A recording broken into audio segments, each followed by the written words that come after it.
to call this meeting to order. This is the City of Southfield regular meeting of the Planning Commission, September 22nd, 2021. It's conducted via WebEx teleconference.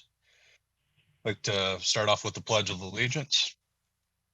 I pledge allegiance to the flag of the United States of America, to the republic for which it stands, one nation, under God, indivisible, with liberty and justice for all. Have a roll call, please. Yes, sir. Mr. Culpepper. Here. Mr. Griffiths. Here. Mr. Huntington. Present. Mr. Martin. Here. Miss Mia. Miss Mia. And no Miss Mia. Dr. Stevens Gunn. Here. And Mr. Willis. Here. Mr. Chairman, you have a quorum to conduct business this evening. I have a motion to approve the agenda. To the chair, Commissioner Martin. Okay, Mr. Martin. Motion to approve the agenda for the September 22nd meeting as provided.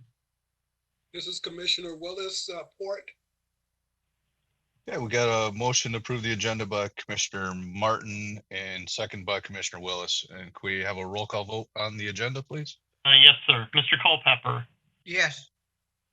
Mr. Huntington. Yes. Mr. Martin. Yes. Dr. Stevens Gunn. Yes. Mr. Willis. Yes. And Mr. Griffiths. Yes. Okay, Mr. Chairman, you have approval for your agenda this evening. All right. Are there any announcements or communications? I don't have any at this time, sir. All right, we'll head right into the public hearings. Okay, thank you, Number Mr. one. Chairman. Go ahead. As you're aware, there are certain funds that are available through the American Recovery Funds through the federal government. And the Planning Commission held a couple of study meetings on these items, both on September 1st and on September 8th with various department heads within the city who decided to bring forward some projects that would be eligible for these particular funds. City Planner Crode actually be making the presentation this afternoon, this evening, and we do have various department heads available should you have any questions for them. But City Planner Crode will take it from here. Thank you, Mr. Spence, and good evening. Through the chair, as Mr. Spence had indicated, we have held 2 study sessions on these subjects with each of the departments presenting their requests. This is just a high-level overview for the public hearing tonight. Our job is really to make sure that the public input process is happening, not to get down into the weeds of the specific requests. That will be made by a steering committee later on. So our goal is to get it into a package and have it vetted so that this can be passed on to the city council. But our responsibility is really to allow the public an opportunity to make comment through this public hearing. And there are 5 eligible categories: support of public health expenditures by funding COVID-19 mitigation efforts, including medical expenses, behavioral health care, and certain public health and safety staff. Number 2 is to address negative economic impacts caused by the public health emergency, including economic harms to workers, households, small businesses, impacted industries, and the public sector. Number 3 is to replace lost public sector revenue, using this funding to provide government services to the extent of the reduction in revenue experienced due to the pandemic. 4 is to provide premium pay for essential workers, offering additional support to those who have borne and will bear the greatest health risk because of their service in critical infrastructure sectors. And finally, to invest in water, sewer, and broadband infrastructure, making necessary investments to improve access to clean drinking water, support vital wastewater and stormwater infrastructure, and to expand access to broadband internet. So each of the requests made by departments have to meet one or more of these eligible categories in order to receive potential funding. Next slide. Based on the city of Southfield's population and other factors, the city was awarded $9.8 million. The total request by the city departments to date is over 23 million. Obviously, everybody's not going to be funded, and we have to come up with some prioritization of which of those funds meet the categories and which ones are most eligible. Below is on the screen is a list of the departments that did submit funds. And again, I'm going to just give a very high overview summary of each of the department requests. Next slide. So business development, their proposed use of funds in the amount of $750,000 is to develop the Southfield Entrepreneur Evolution Lab, which consists of creation of programming, of economic incentives, business coaches, educational opportunities to help small cottage industries to grow their businesses. Next slide.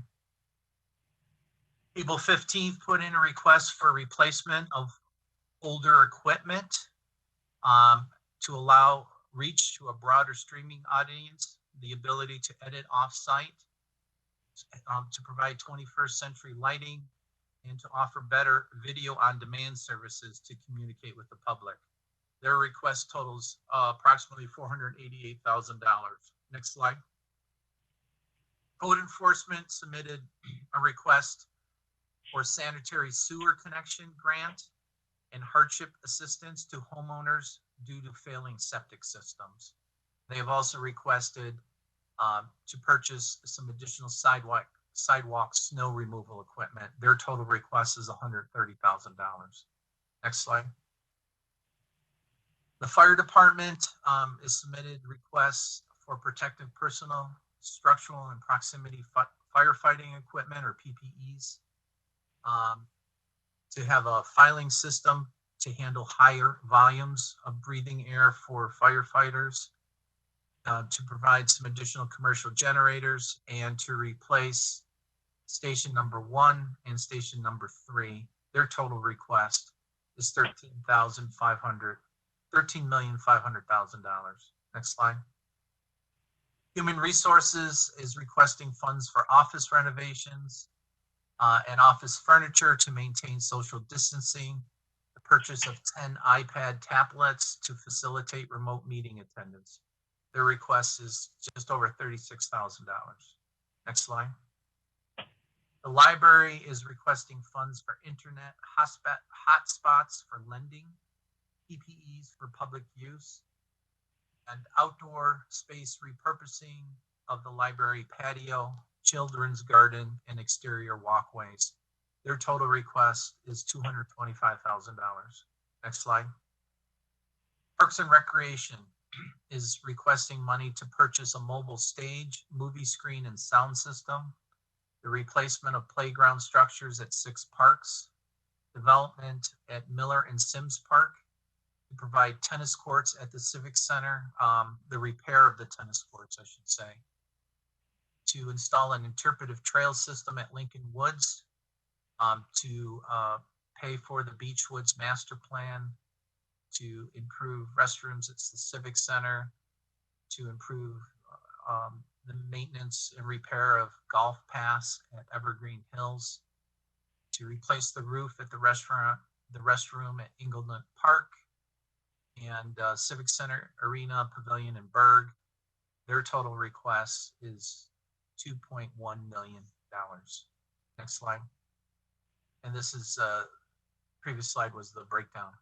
Planning Department is requesting funds for increased accessibility, provide physical and mental health well-being, and also to address social equity and access to jobs, healthcare, education, and healthy food choices through sidewalk gap infill, providing additional shared use pathways where there are no pathways at all, to continue bus and stop enhancements, and the planning department's total request is $2.275 million. And this just is a map based on our master plan, identifying large gaps in our pathway and sidewalk system. Next slide. Public Works, the stormwater management is requesting stormwater utility funds dedicated to the maintenance of aging stormwater infrastructure. Their request is $250,000. Next slide. Public Works is also requesting office renovation to provide safer and improved work environment and to increase work efficiencies. Their request is approximately $775,000. Next slide. Technology Services is requesting funds to improve the iNet service, a firewall replacement, WebEx room kits for virtual meetings, police fleet laptops and docking stations. Their total request is $2.476 million. Next slide. And the Treasury's Department is requesting hazard pay for 8 Treasury employees and carpeting replacement. Their total request is $151,000. Next slide.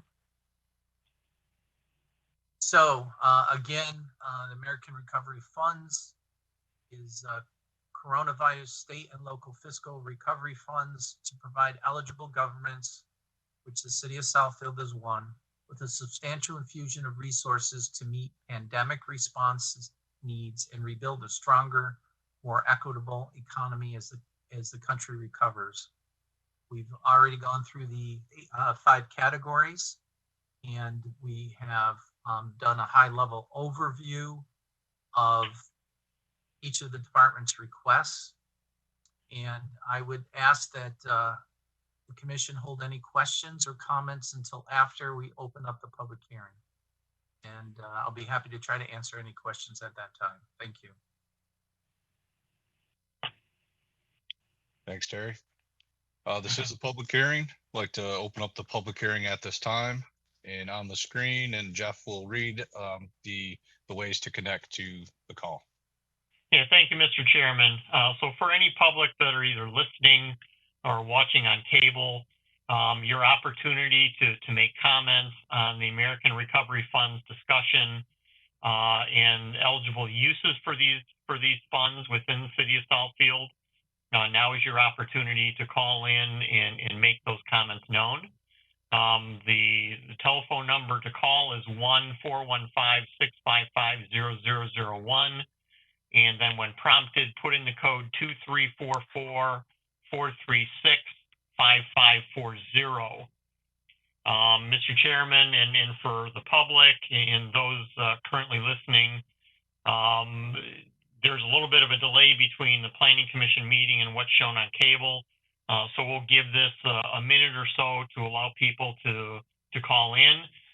If you do have a comment, we ask that you give your name and phone number or name and address for the record, and then you will then have 3 minutes to make your comment. So with that, Mr. Chairman, we'll wait a minute or so here, see if we get anyone online for public comment, and then I'll be back with you in a minute or so.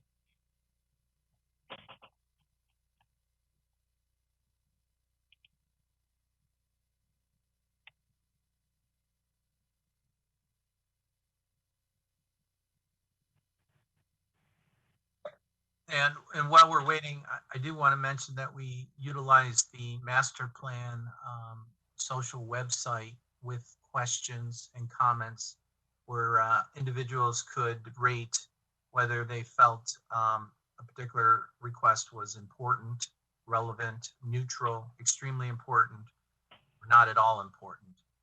So besides this public comment forum, people can go online and also vote on particular categories. Thank you.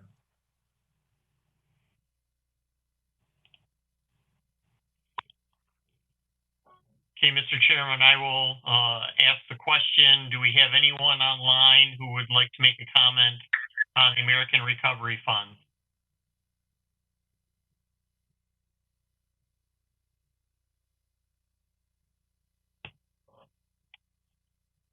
Once more, anyone online who would like to make a comment with regard to American Recovery Fund? And Mr. Chairman, it doesn't appear that we have any comment on this public hearing. Okay, thanks, Jeff. We'll close the public hearing at this time and open up to the commission for questions and comments.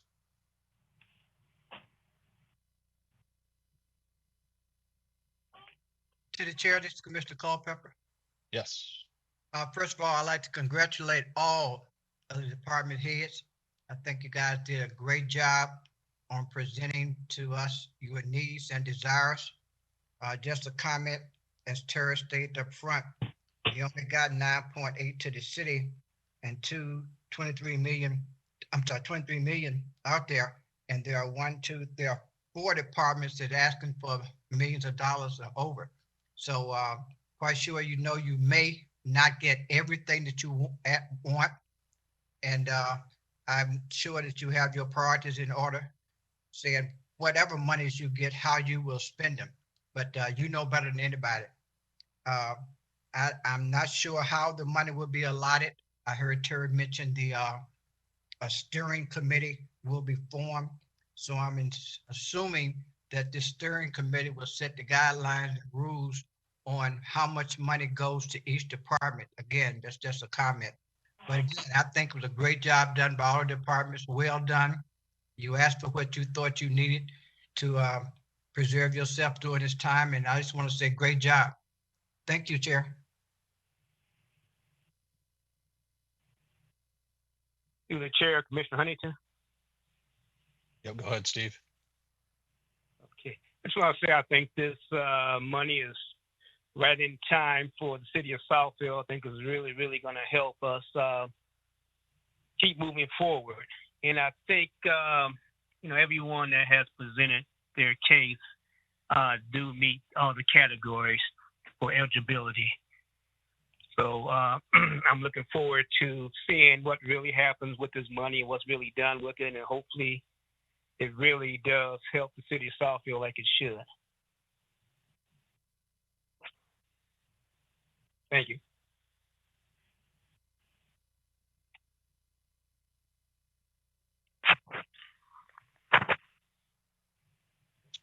Any further comments from the commission?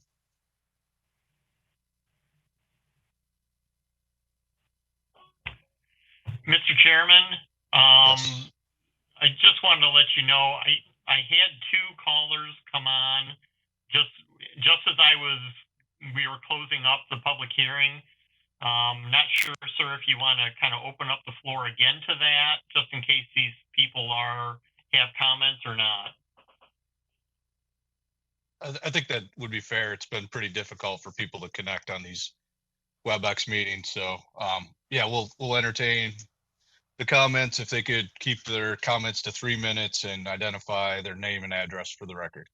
Okay, thank you, sir. And again, to those who have called in, as Mr. Chairman Griffiths has noted, if you can give your name and address for the record, then you'll have 3 minutes.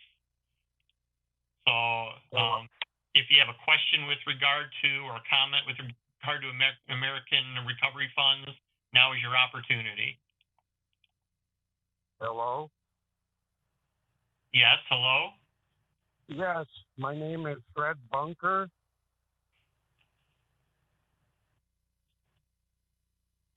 Hello? Please give your address and then go ahead with your comments. You have 3 minutes. My address is 24201 Garner. I was concerned. I got a brief statement that they were going to replace fire stations at a cost of $13 million. Can you elaborate on a replacing fire station?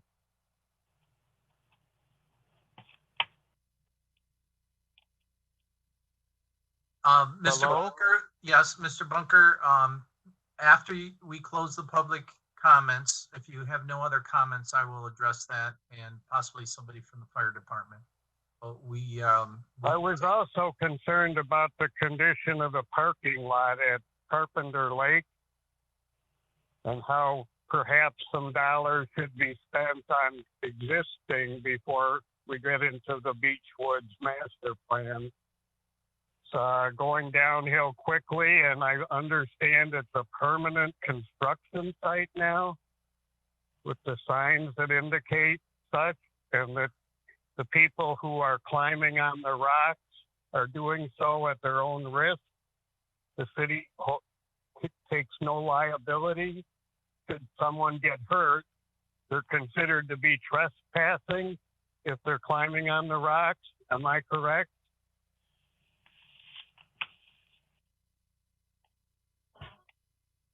Hello? Yeah, again, Mr. Bunker, make your comments and we'll respond after the public hearing's been closed. Well, that's one way. Are we ever going to be back in person to get more?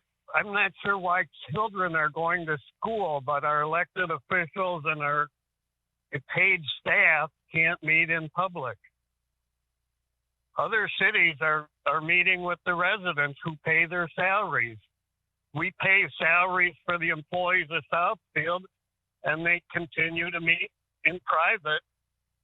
It's very frustrating to see some of the world getting on with business and Southfield lagging behind and creating millions of dollars of expense without the public being entitled to be there. Mr. Bunker, do you have any other questions or comments with regard to the American Recovery Funds? The questions I had were about the parking lot and the replacement of the fire stations.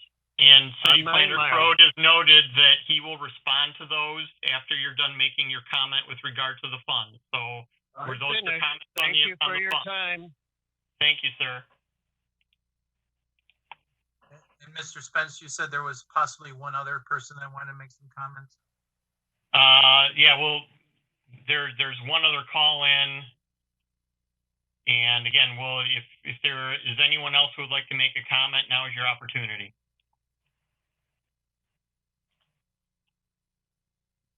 And it doesn't appear so. So, Mr. Chairman, that's it for people who have called in. Okay. So, through Terry, the could you chair- address those now just to keep it timely? Yeah, I'm gonna try to address it. But if there is somebody from the fire department and Parks and Recreation that want to piggyback on my initial comments, we would encourage them to do that.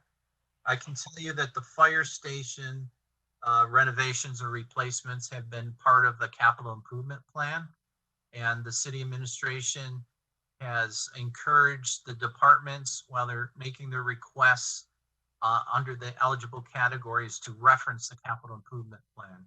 So those two stations have been identified for upgrades or replacements. With regard to Carpenter Lake, I know that is part of a larger strategy of repair and replacement. I've heard the Parks Director recently acknowledge the damage and need for repair at the parking lot. So I believe that's being addressed as part of their package of improvements.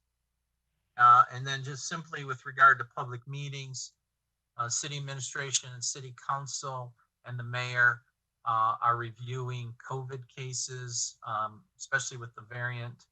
They have extended the state of emergency through the end of December so that virtual meetings can continue. That could change if cases go down. They might reduce the emergency for virtual meetings, or it could be extended. But as of now, virtual meetings will be extended through the end of December based on COVID cases and outbreaks. With that, do we have anybody from the fire department on? I don't see anyone. City Planner Crode, if you'd like, I can contact Chief Menifee and see if he can get on the meeting. I think I've summarized based on what the requests are and based on the capital improvement plan. I just wanted to give them an opportunity. They were requested to be available. Is there anybody from the Parks Department online? And again, I believe I've summarized what the intent was from the Parks Department. They have a whole list of parks that they are requesting improvements at. So if there's no, I think I've addressed all the issues that were raised by the caller. And if there's no other comments regarding that, then I'll turn it back over to the chair and the planning commission if they have any. I'm here from Parks and Recreation. I don't know if you hear me. Yep, we can hear you. Can you identify yourself, please? Yes, Snezhana Milutinovic, budget analyst from Parks and Recreation. Okay, do you have anything to add regarding the repair of the parking lot at Carpenter Lake? I want to confirm your words. Yes, we do plan to improve parking lot at Carpenter Lake, and we did not apply with that project for these funds because we have different funds allocated for Carpenter Lake parking lot improvement. Okay, and it's not specific to the American Recovery Fund, but there was a question about the no trespassing, do not play on. Are you able to address that, or is that something we'll follow up with at a later date? Just what Mr. Banker said, we did put out the press release and inform the public that they are climbing those rocks at their risk. Okay, thank you. Thank you.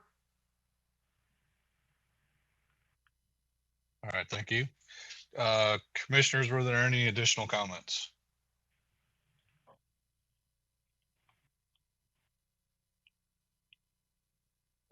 If none, I do believe Mr. Spence has a recommended resolution he'd like to read for your consideration. Okay.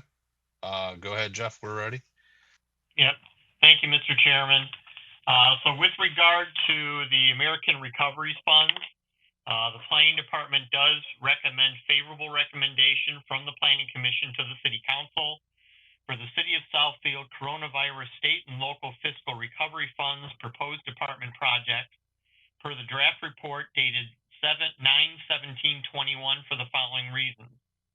The requests for American Recovery Funds have been thoroughly studied by the Planning Commission at their study meetings of September 1st, 2021 and September 8th, 2021, and a public hearing has been held at the Planning Commission regular meeting of September 22nd, 2021 to solicit comments from the public regarding the best use of these funds. The Planning Commission finds most of the proposed projects meet one or more of the categories of eligible uses, and the Southfield City Council and City Administration shall make the final determination on which projects receive funding.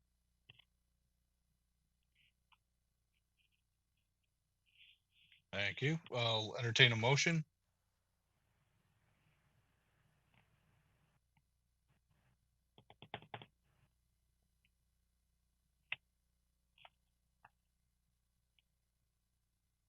Here's Commissioner Martin. Yes, go ahead. I recommend favorable approval of the funding as supported by the Planning Commission. Support, Chair, Commissioner Commissioner Culpepper. Huntington. All right, we've got a favorable recommendation by Commissioner Martin and supported by Commissioner Culpepper. May I have a roll call vote, please? Yes, sir. Mr. Huntington. Support. Mr. Martin. Support. Dr. Stevens Gunn. Support. Mr. Willis.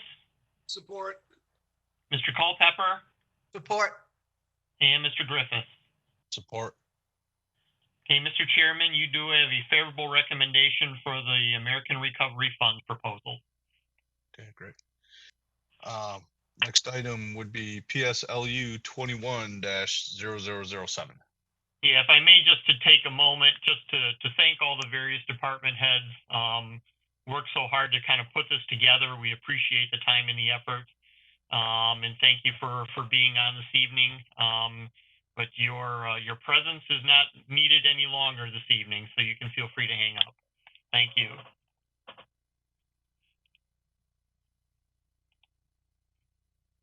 So the next item, Mr. Chairman, on your agenda is PSLU 21-0007. This is the special land use request of Enterprise Leasing Company of Detroit on behalf of the owner, Progressive Casualty Insurance Company. The property located 23811 Telegraph Road. This is on the northwest corner of Telegraph and Garner Street. The property currently existing zoning of industrial, and the special land use is to allow for an automobile and truck and rental office on the property. This is a little closer picture of the site itself. You can see it is currently vacant property on the corner of Telegraph and Garner Street. Directly to the north, we have various industrial uses. Directly to the west, we do have the Bradford Academy Charter School. And then to the south, we have more industrial type buildings, office and warehousing. Current property is zoned both I-1 industrial, and then there's a small portion of P vehicular parking in the northwest corner of the property. Future land use map shows this site as within the Telegraph technology corridor. This is a site plan of the site. You can see the location of the proposed building, which would be more the rental office. Closer to Telegraph Road, in the back is an accessory proposed building as well that would also have an above ground gas tank adjacent to it.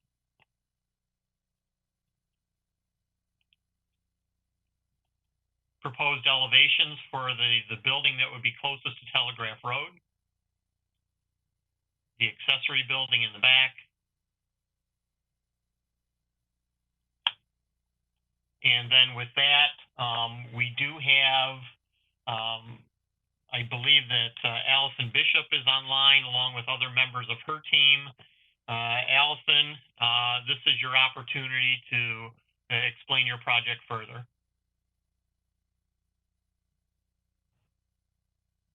And you'll need to unmute yourself, both either yourself or Ashby. Hi, good evening. I'm Allison Bishop with A.R. Brower, here along with Ashby Donahue from Enterprise Car Rental.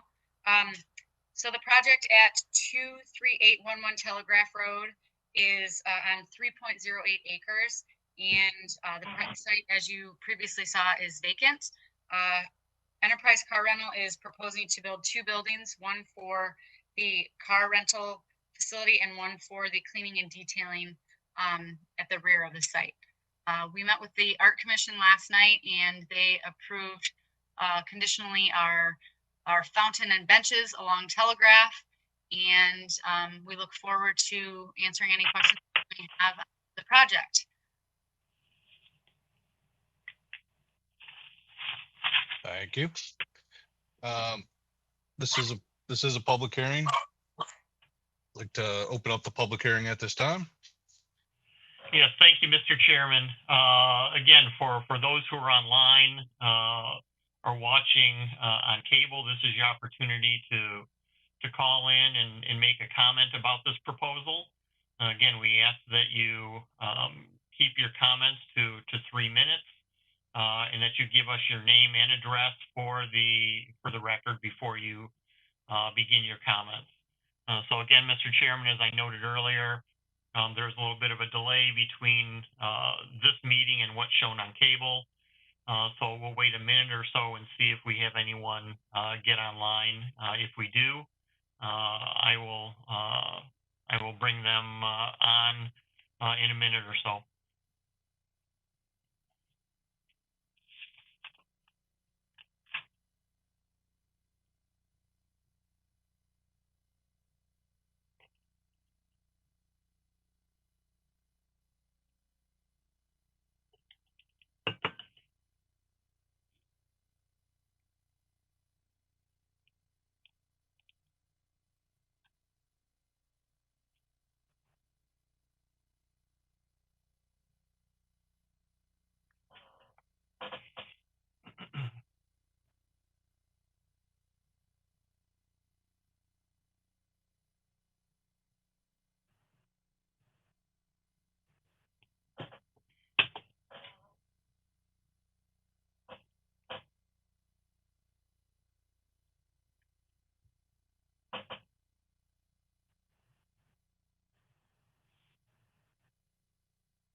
Okay, Mr. Chairman, I'll ask the question. Do we have anyone online who would like to make a comment on PSLU 21-0007 for enterprise rent-a-car special land use? Now is your opportunity.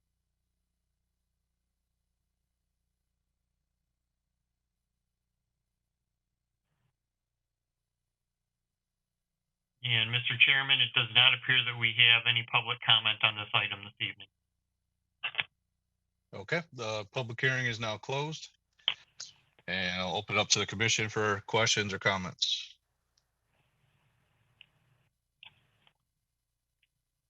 The chair, This is Commissioner Gerald Martin. Stevens Gunn. Commissioner Martin first, and then we'll circle back around to Dr. Stevens Gunn. One, that corner, it's a very good location. I think it's nice to see something go up and occupy that vacant lot. I do have a question that it's hard to tell in the details of the site plan that's provided. And I know we're just looking at special land use, but are there any signage on the location that might not be able to be able, that I can't tell from the drawing that we have? This is Ashby from Enterprise Rent-A-Car. Ashby Donahue. We would have signage on the front building, which would be the rental building closest to Telegraph. And then whatever signage would fall under the code in Southfield there, I believe it would be a monument sign on the road. I think it's what's allowed. We are currently operating just under a mile down the road on Telegraph. So it would be similar to the signage that we have existing today, where it's a monument sign and then wall signs on the building that say Enterprise Rent-A-Car and Enterprise Truck Rental. So if you're familiar with that location that you see today on Southfield, same signage. It's the same trade dress that we have today.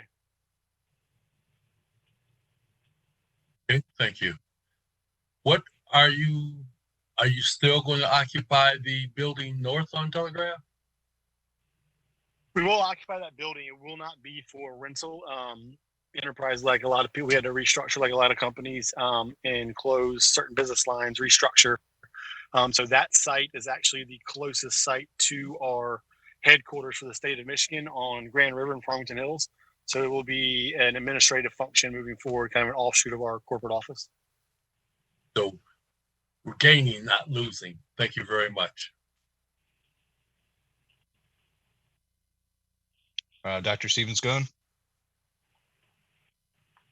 I would just like to say again, thank you all for staying in the city of Southfield with this new development. We truly, truly appreciate it. No problem. We greatly enjoy being in Southfield. It's been very beneficial for both parties. So we hope we can continue. This is Chair, Commissioner Mr. Culpepper. We got Commissioner Willis first, and we'll come I'm back sorry, I to didn't hear you. I Culpepper. apologize. I yield. Thank you. I am looking at the diagram of the parking structure, parking lot now, and I'm curious, do you anticipate a lot of traffic? And the reason I'm asking is there's a school, Bradford Academy, that will be next door to you. And I know twice a day you're going to have traffic issues with Bradford Academy. And I would wonder if there's any concern with the traffic that they would pose on you, or if there would be any interference with their traffic going to and from Telegraph. I don't think so. We operate in the same scenario all over the state of Michigan, quite frankly, all over the country. Our business lines are a little bit different. The truck rental is more of a scheduled rental and a long-term deal. So it's not a traffic coming in and out the whole time. The truck is delivered and then it's on the road for generally 2 to 3 weeks and longer contracts. And then the rental cars themselves are spaced out throughout the day through our reservation system. So we're not having a rush of cars at one time. So I guess you're probably concerned with when school lets in, school lets out. Our peak times are exactly opposites of that. So it should work well. Okay, thank you. Commissioner Culpepper. Yes. Allison, I too, I'm glad that you are going to take that vacant lot and put a nice building there. And also I'm ecstatic that you have already considered doing something for the landscaping. You said you got some benches and some other stuff that'll go up along Telegraph. And I just think it would enhance that area greatly since it's vacant already. But putting in those benches and other landscaping along Telegraph will greatly improve that area. So thank you again for staying within the city and helping us out. Thank you. In the message. Yeah, through the chair, Commissioner Huntington. Yes. I just had a question concerning your operations. Will you be working on any vehicles on the site as far as any repairs or washing, cleaning, minor repairs, major repairs? We do. And- Sorry, go ahead. Go Sorry, ahead. finish. I'm sorry. Go ahead, I'm finished. Yeah, so we do on site. We do wash the vehicles. It's just a stand. That's all we do is like a bucket wash or automated car wash. One of the unique things about Enterprise is for all of our repairs to our vehicles, oil changes, automotive work, things like that, we partner with local businesses in the community. So like a Bell Tire, for example, or a local auto body in the shop, we partner with them to do all of our repairs, our oil changes. So we partner with other things in the city versus doing it on our own on site. So no repairs, no body work, anything like that will be done on site. Just simple basic car washing. Okay, that's good. That's good. I want to say too, I like the retention pond and the fountains. I think the whole landscape is going to really make that area look a lot nicer.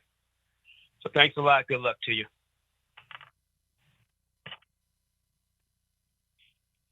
All right. I think this is also a nice project. I'm in favor of it.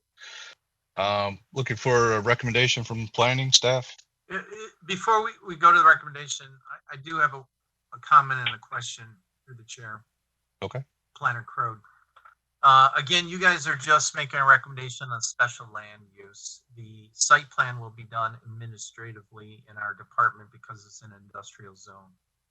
But I do want to ask the question because of the proximity of the school and that based on the Arts Commission approval last night, you say there's going to be standing water.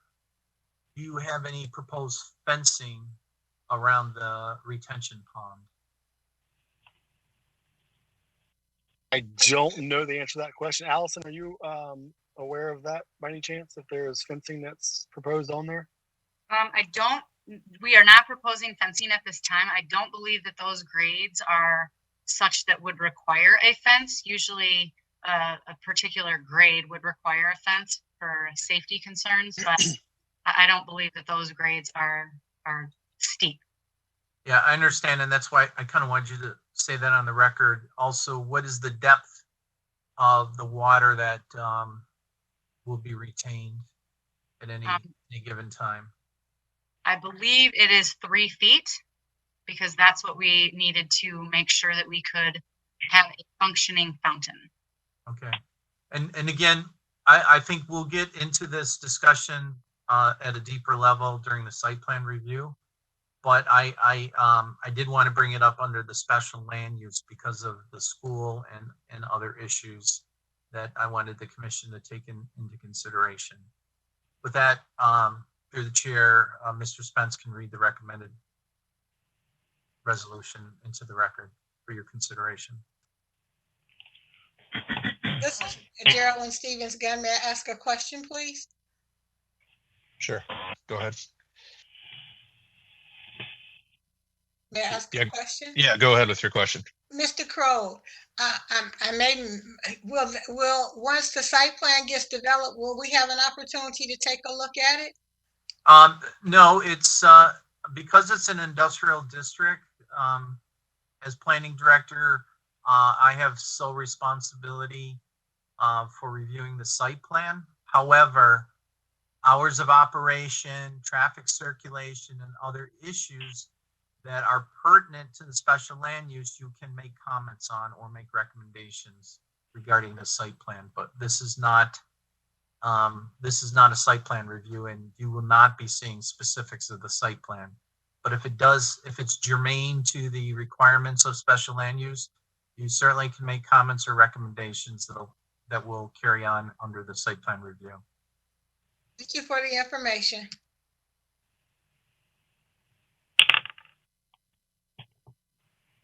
Okay, Jeff, I believe we're ready for the recommendation. Okay, thank you, Mr. Chairman.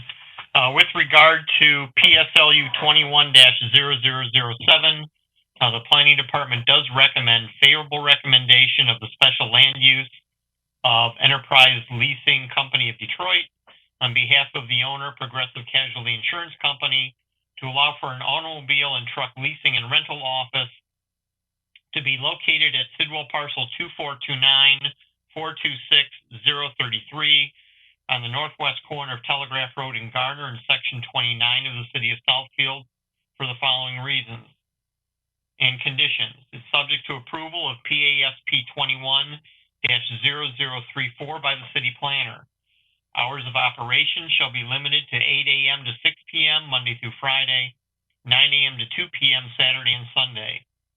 Submitted special land use with any conditions recommended by the Planning Department and the Planning Commission will be of such size and character that it will be in harmony with the appropriate and orderly development of the I-1 Industrial District.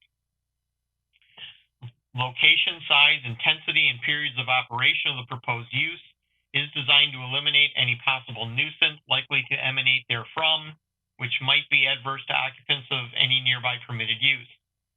Proposed use is in accord with the spirit and purpose of the chapter and is not inconsistent with or contrary to the objectives sought to be accomplished by this chapter and the principles of sound planning. Proposed uses of such character and vehicular traffic generated will not have an adverse effect or be detrimental to the surrounding land uses or adjacent thoroughfares. Proposed uses of such character and intensity and arranged on the site so as to eliminate any adverse effects resulting from noise, dust, dirt, glare, odor, or fumes. Proposed use will not be adverse to the promotion of the health, safety, and welfare of the community.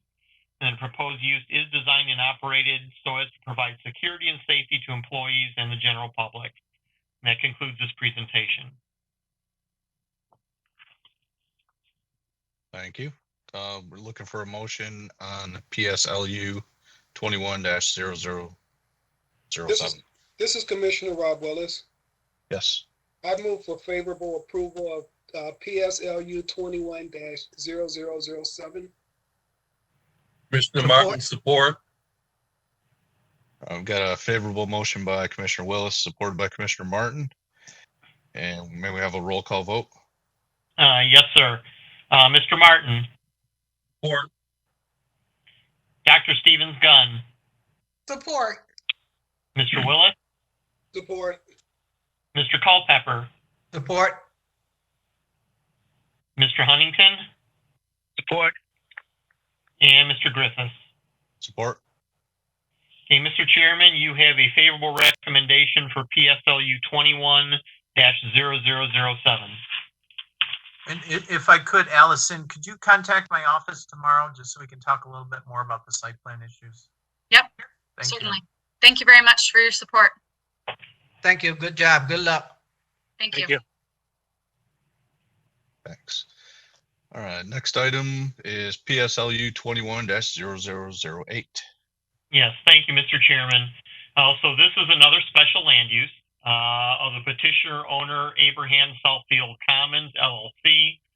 The property is located on Southfield Road, west side of Southfield Road, just north of 12 Mile. The Sidwell parcel 241147960. The particular tenant space is 29267 Southfield Road. The existing zoning is B1 neighborhood business, and the special land use is to allow for a tenant space to be used as a restaurant with a bar. This is a little closer view of the property in question. The actual location for the restaurant bar proposal is right here on the end. It's kind of furthest away from Southfield Road. The zoning is B1 and B2, and the future land use is the North Southfield sub-area. This is a look at the site plan itself, and again, the area in question has the hash marks on it. This particular property has been used as a restaurant for years, and actually at one time did have a bar in it. The reason why it's coming before you this evening is because we could not find evidence that the previous owners ever got a special land use to have the bar inside. A regular restaurant, it would be a use that would be okay within this location as a permitted use, But with the bar, it then requires a special land use. So that's why it's coming before you this evening. Again, it's because we could not find evidence of a previous special land use for the bar. This is a colored site plan showing, again, the proposed location for the restaurant bar, and then the balance of the shopping center, the existing landscaping, parking spaces. This is a floor plan for the interior. Jeff, there's echo. Somebody has their mic open. If you could mute it until you're recognized to speak, that would be helpful. Thank you. And then finally, the elevations for the proposal, the south side and then the east side. You'll note that, and I'll go back to the site plan. Actually, there are two areas of outside dining already existing on site. And the proposal is to actually change the facade of the building and to allow for these overhead doors that can be opened up and closed as needed during the seasons of the year that could allow for outside dining and then having these doors open. With that, I do know that I'm not sure if I see Mr. Harvey on, but I do believe that Xavier Lee and I believe Ms. Reynolds are both on representing the restaurant this evening. Actually, I do see Nathan on as well. So this is your opportunity to explain your project further, folks. Thank you. Javier Lee is our construction manager. Rosalind Reynolds is the owner, and she will actually be the tenant. And I believe Thomas Morris, who's an attorney for Abraham Commons, is with us as well.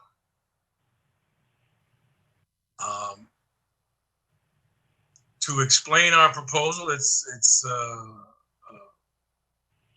restaurant. The tenant space is completely vacant right now. It would have to be completely rebuilt, which is one of the reasons that we have to supply a fire suppression system to this portion of the building because of the assembly use and because the use will be built out from scratch. I shared with Mr. Spence the proposed hours of operation, which will be from 11 a.m. to 2 p.m., 7 days a week. They will not be open, nor will they be trying to get a license for staying open until 4 a.m.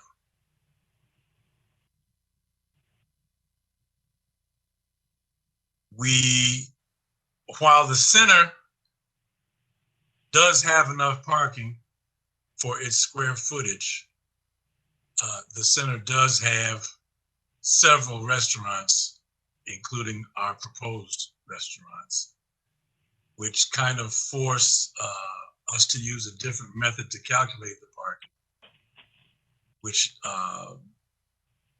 does mean we'll have to provide a number of bike racks to technically meet the zoning ordinance.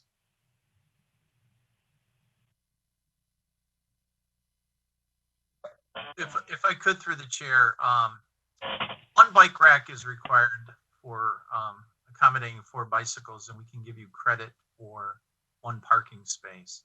Anything above and beyond that is at my discretion, up to 5% of the required parking. So when you're saying you have a number of bike racks that have to be installed to meet your parking, we need to talk about that.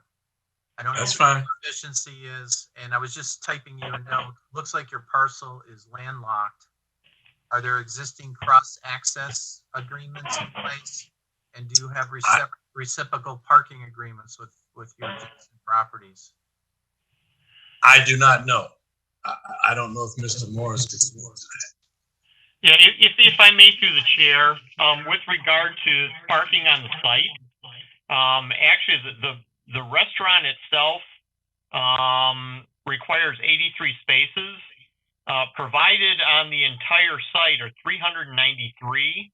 When you do a calculation for all the uses, there actually is ZBA waivers that allow up to 469 parking spaces for this property. So there's plenty of parking. One bike rack should be sufficient. Really, there isn't a parking issue on this site. Oh, I would not have known that. And Mr. Spence, do you know, are there cross-access easements and reciprocal parking? Yeah, that I don't know. I would have to go back and take a look at that. We'd like to get I'm not aware of them. Yeah, we'd like to get that clarified before this goes to council. And it's important that the variances are listed on your plans.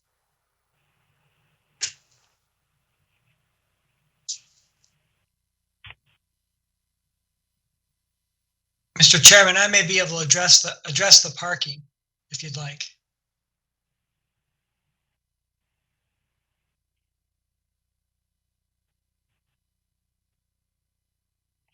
Go ahead, Mr. Morris.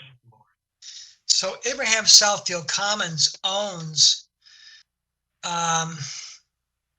the entire shopping center.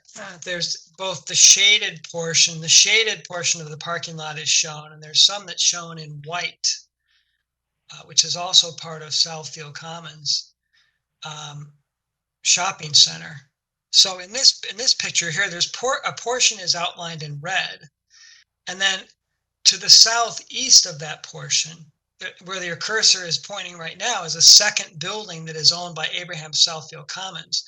And then to the north of that is a building that is going to be occupied by a restaurant called Crazy Crab. The southern portion of that is another restaurant called Crazy Crab, a fast food restaurant.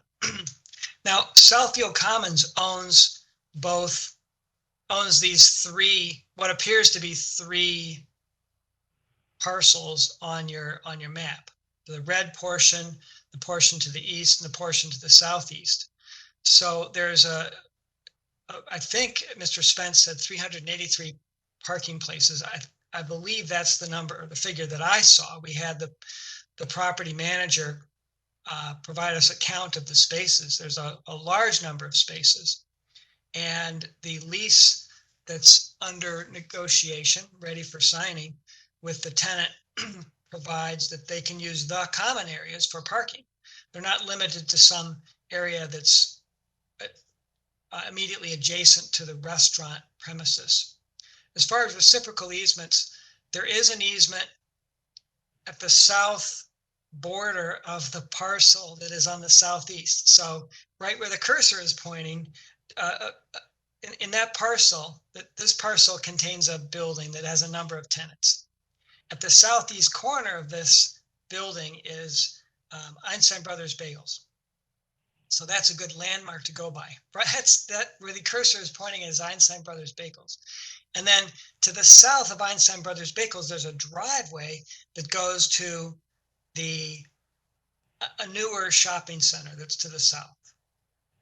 And that there is a reciprocal easement there for access for people to drive through the parking lots. There's not a parking agreement, but there is an easement there for access. The primary access to the property is Edward Street, where there's a stoplight on Southfield Road, and that is in the center of the parcel at the east border at Southfield Road. If I could, this is Planner Cronin, and thanks for helping to clarify. You know, in our terms, you have a non-conforming landlocked parcel that your proposed restaurant is going on. And you may own all three, but we need to make sure there's cross-access easements between the separate parcels. And I have raised the issue about pedestrian access to your property, and Mr. Spencer said, well, the parcel on Southfield Road is a separate parcel owned by a separate entity. You've mentioned a number of improvements and cross access that we need verification on. And again, even if you own all three, or your entity owns all three, they are separate parcels. You still need to provide cross access and reciprocal parking. We just want to get that straightened out. And as Mr. Spence had indicated previously, the restaurant bar did not receive the special land use. So some of these things might be existing nonconformities that we're just trying to clean up. I'd like to have a comfort level that we fully understand all these things before the Planning Commission makes a final recommendation.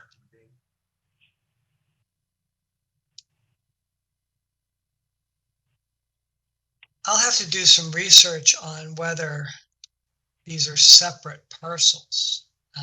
They're identified according to our GIS. The lines that are separating are showing them as separate parcels.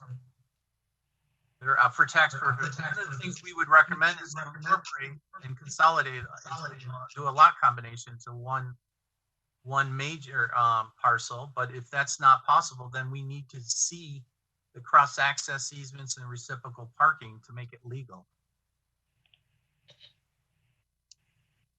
Right now, it looks like to me you have a legal non-conforming situation with your lots and you may, with your parking and your cross access and so forth. I would ask that we postpone this item to a date certain of next month, but you have time to research it and get the proper information to us so that we can properly advise the Planning Commission on moving forward.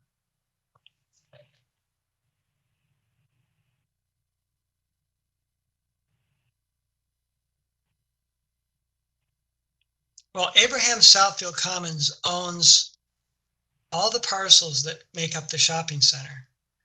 And Abraham Southfield Commons is the landlord that is granting a lease to the tenant to use the premises for a restaurant. If you sold the parcel where the Crazy Crab is located and there's a different owner and they decide we don't want to give access to our competitors in the rear and there's no easement in place, they could prevent access to that parcel. Again, you can keep them as separate parcels, but we need to see an easement in place for a reciprocal parking and cross access. Because you could get landlocked if that parcel is sold off. That back parcel could get landlocked with no access. And we would not permit a lot to be developed without frontage on a road and proper access. So this is. I'll look into that. I disagree with you as a matter of law because in your hypothetical, the purchaser of the parcel where Crazy Crab is located would take subject to the rights of tenants. And the rights of tenants include the use of the common areas, which include the road that goes to the back of the shopping center.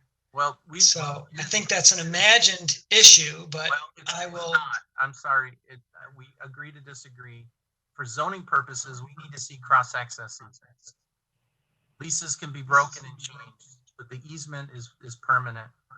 And I'm giving you an opportunity. You've clarified some issues and you've raised other questions for me. And I do not feel comfortable making a recommendation at this time. It might be something simple you can bet with us over the next week or so, and we'll get you back on the agenda. Thank you. So through the chair, I'm recommending that the Planning Commission postpone to a date certain.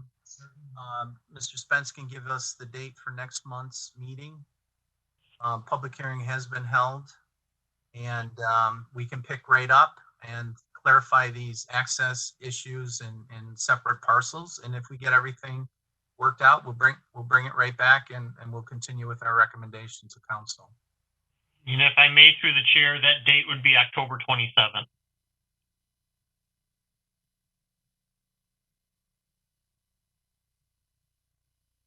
And if need be, we can give you an update at the October 13th study session on where we are.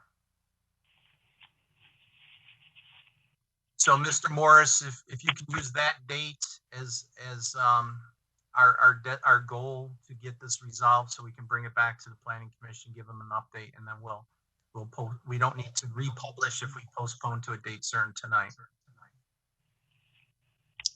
Yes, thank you.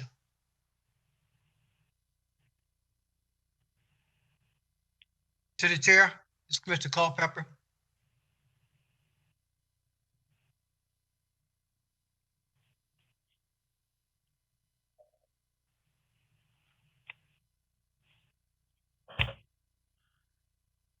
Maybe the chair stepped away for a minute.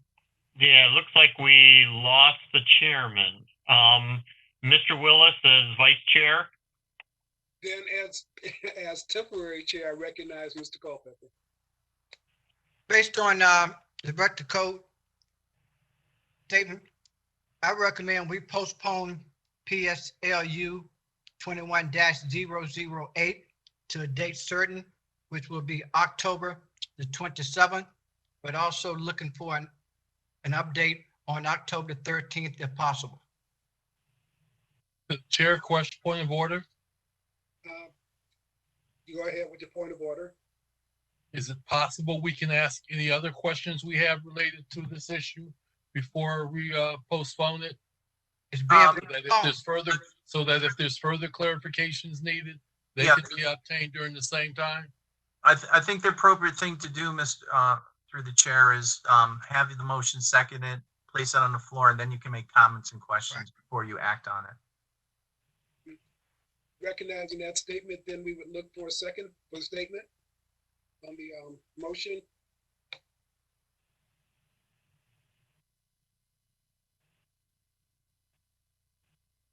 Stevens Gunn, I second. Yeah, Dr. Gunn, go ahead. I second the motion. Motion has been filed and seconded. Should we have a roll call vote for it?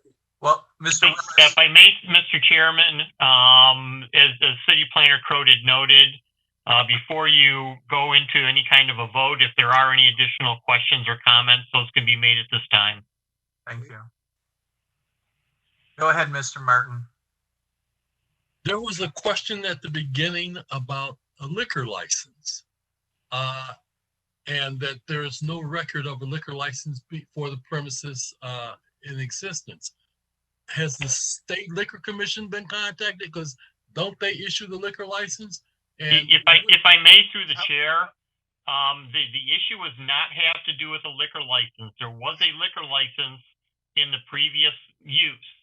The problem was there was no special land use approval to even allow the bar in the first place. So it's not a liquor license issue. It was strictly a special land use issue. Understand. Thank you.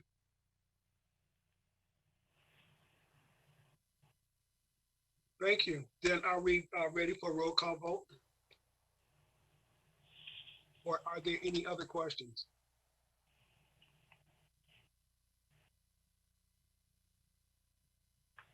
Hearing none, Mr. Spence. Okay, so again, the motion was to postpone this item to a date certain, being 10/27/21. Dr. Stevens Gunn. Support. Mr. Willis. Support. Mr. Culpepper. I'm sorry, I had to unmute. Support.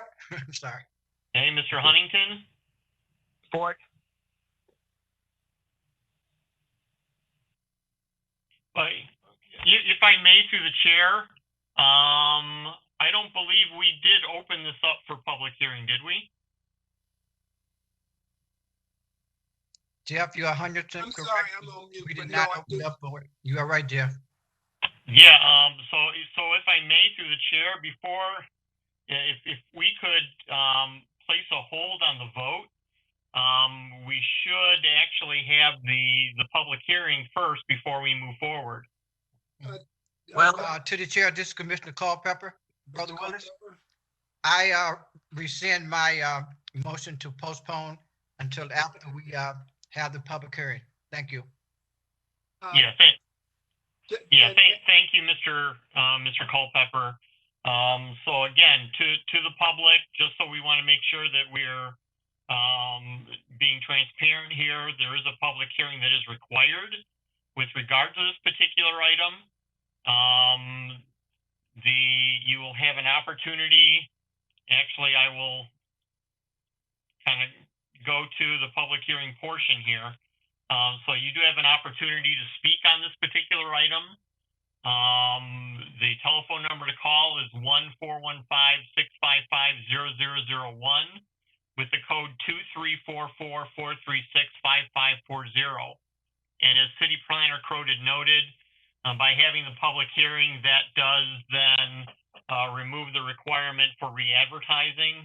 So thus, if you do have a question or a comment with regard to this proposed special land use for the restaurant with the bar, now is your opportunity to call in and do that.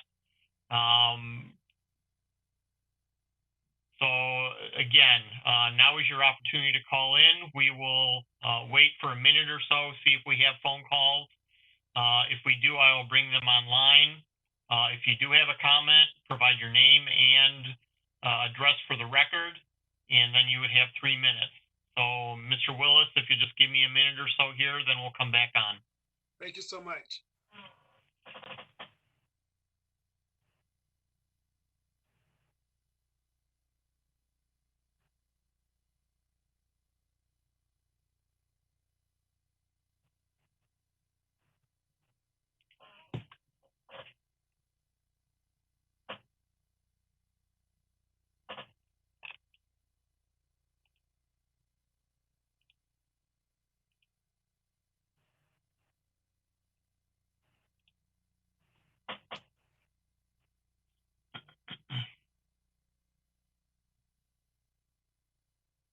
While we are waiting, is there any idea what happened with Jeremy? No, sir. I was actually looking to see if he had sent me a message. I don't have one from him noting, the issues that he's having. Thank you.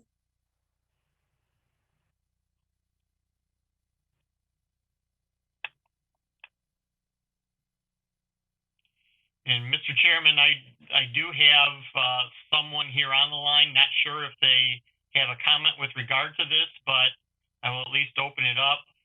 If you have a question or a comment with regard to PSLU 21-0008, the special land use for the restaurant with a bar, now is your opportunity to provide your comment. Please give us your name and your address for the record. And comment for the person making the comment, you have 3 minutes.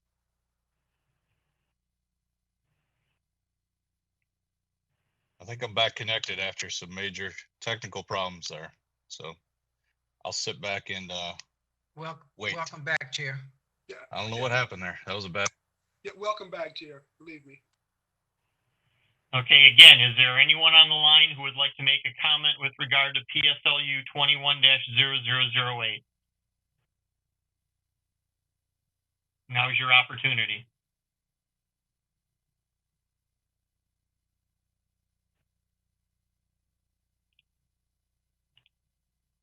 And Mr. Chairman, it appears that there are no comments with regard to the special land use here. So again, this at least fulfills our requirement for public comment and holding a public meeting. And then again, we open, I guess, up the floor again to the original motion, or however you'd like to proceed, sir. To the chair, this is Commissioner Culpepper. I think Commissioner Willis or Chair Willis should finish this item out since I missed so much of it in the middle. I apologize. I did not hear what the discussion was. I apologize. Then To the chair, Commissioner Willis. Recognized. This is Commissioner Culpepper. Then you're recognized. I so move at this time that we postpone PSLU 21-0008 to a date certain of October the 27th with a possible update back to the commission on October the 13th. There's a motion before us. Do we hear a sec? Do we have a second? This is Geraldine Stevens Gunn. I second the motion. It has been moved and seconded for a vote. Terry, could you give us a roll call vote? Okay, thank you. Dr. Stevens Gunn, Support. Mr. Willis, Support. Mr. Culpepper, Support. Mr. Huntington, Mr. Huntington. Yep, support. Thank you. Mr. Martin. Support. Okay, and Mr. Griffiths, were you able to at least hear a portion of that or no? I heard there was many questions about parking and cross-access agreements, so I think that's the major issue. Okay, are you comfortable with making a? Yeah, postponing and sorting everything out. Yes, I'll support the postponement. Okay, so again, there is a request for postponement that has been supported, and that particular motion does pass. So this particular item will come back to you in October with comments on October 13th, follow-up, and then back to the regular meeting on the 27th. Thank you.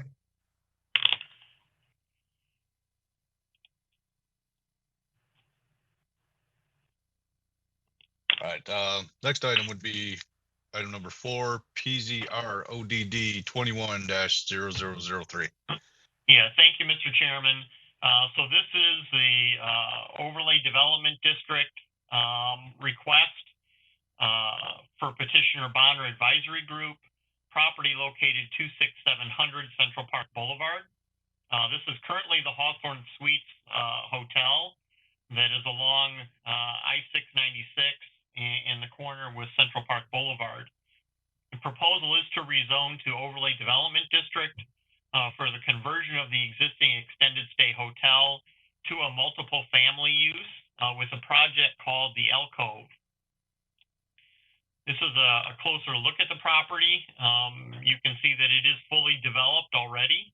The ODD proposal, again, is to change over the existing, what is being used right now as a Hawthorne Suite, to multiple family units. So the proposed site plan, and again, not much really changes on this. The buildings remain as is. The parking remains as is. There are some additional parks, though, that have been added to the site plan to provide for outdoor space for seating. And the following images kind of show the proposed changes to the buildings themselves. You can see the community building on the left at top, and then what the future building would look like.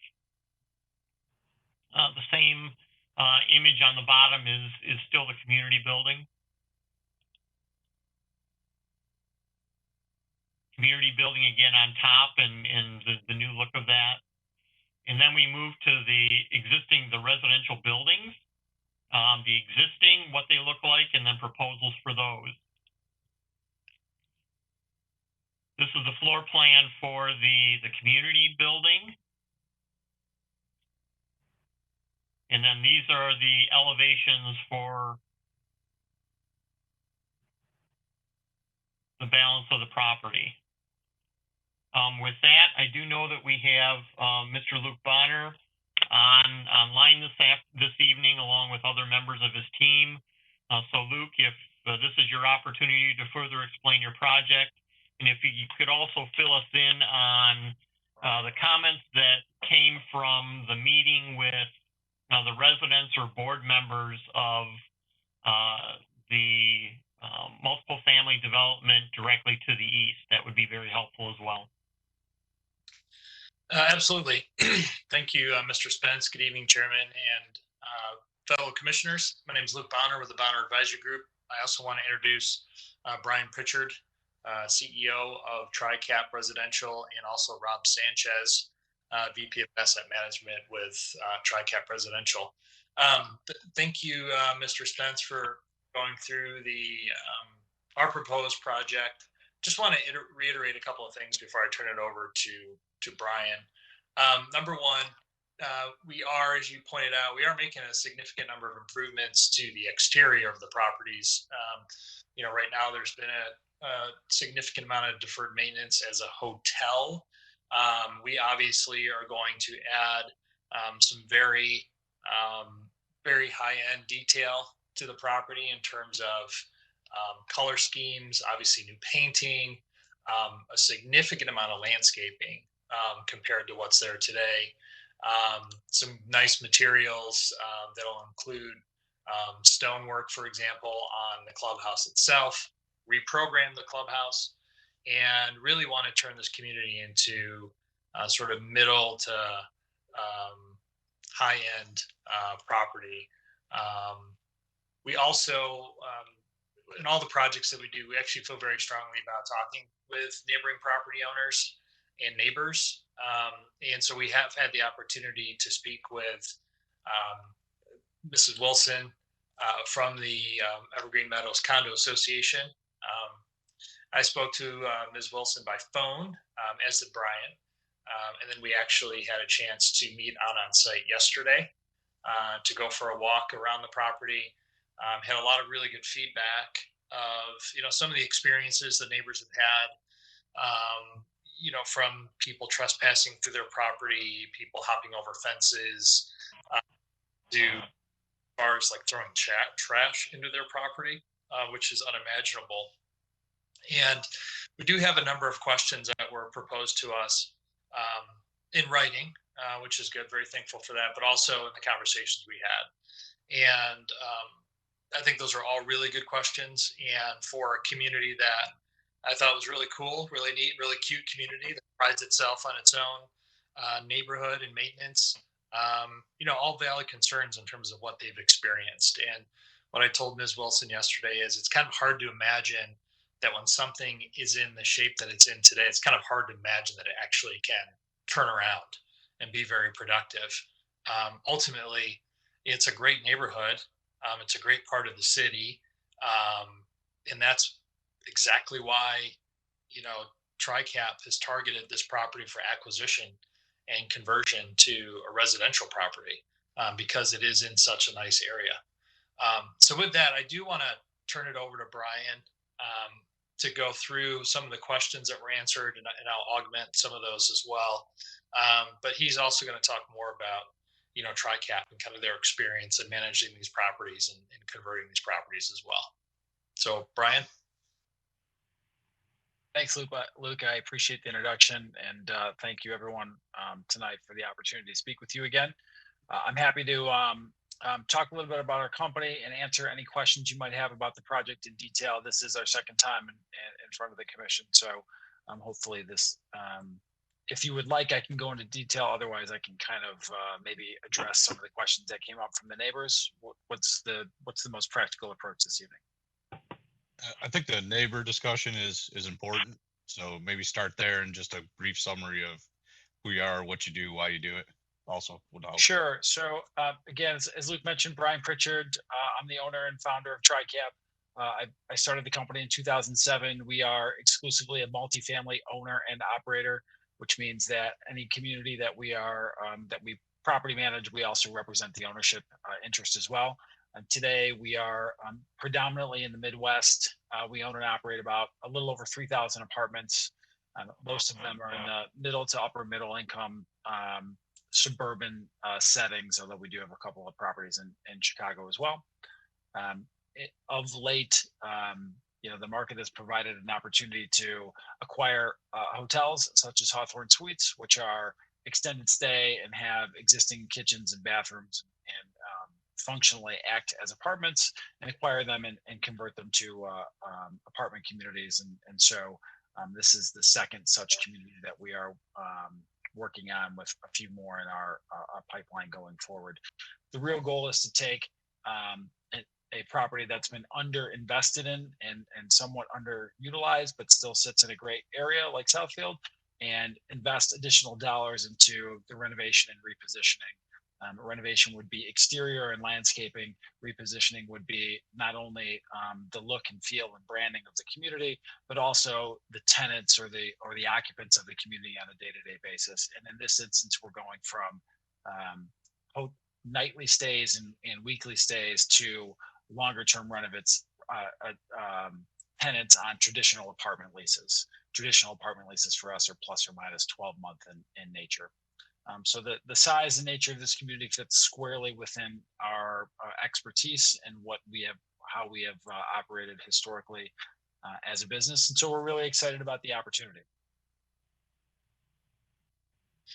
So if I could, Mr. Chairman, I'd like to go into the specific questions and concerns that we've discussed with Ms. Wilson on behalf of the Condo Association.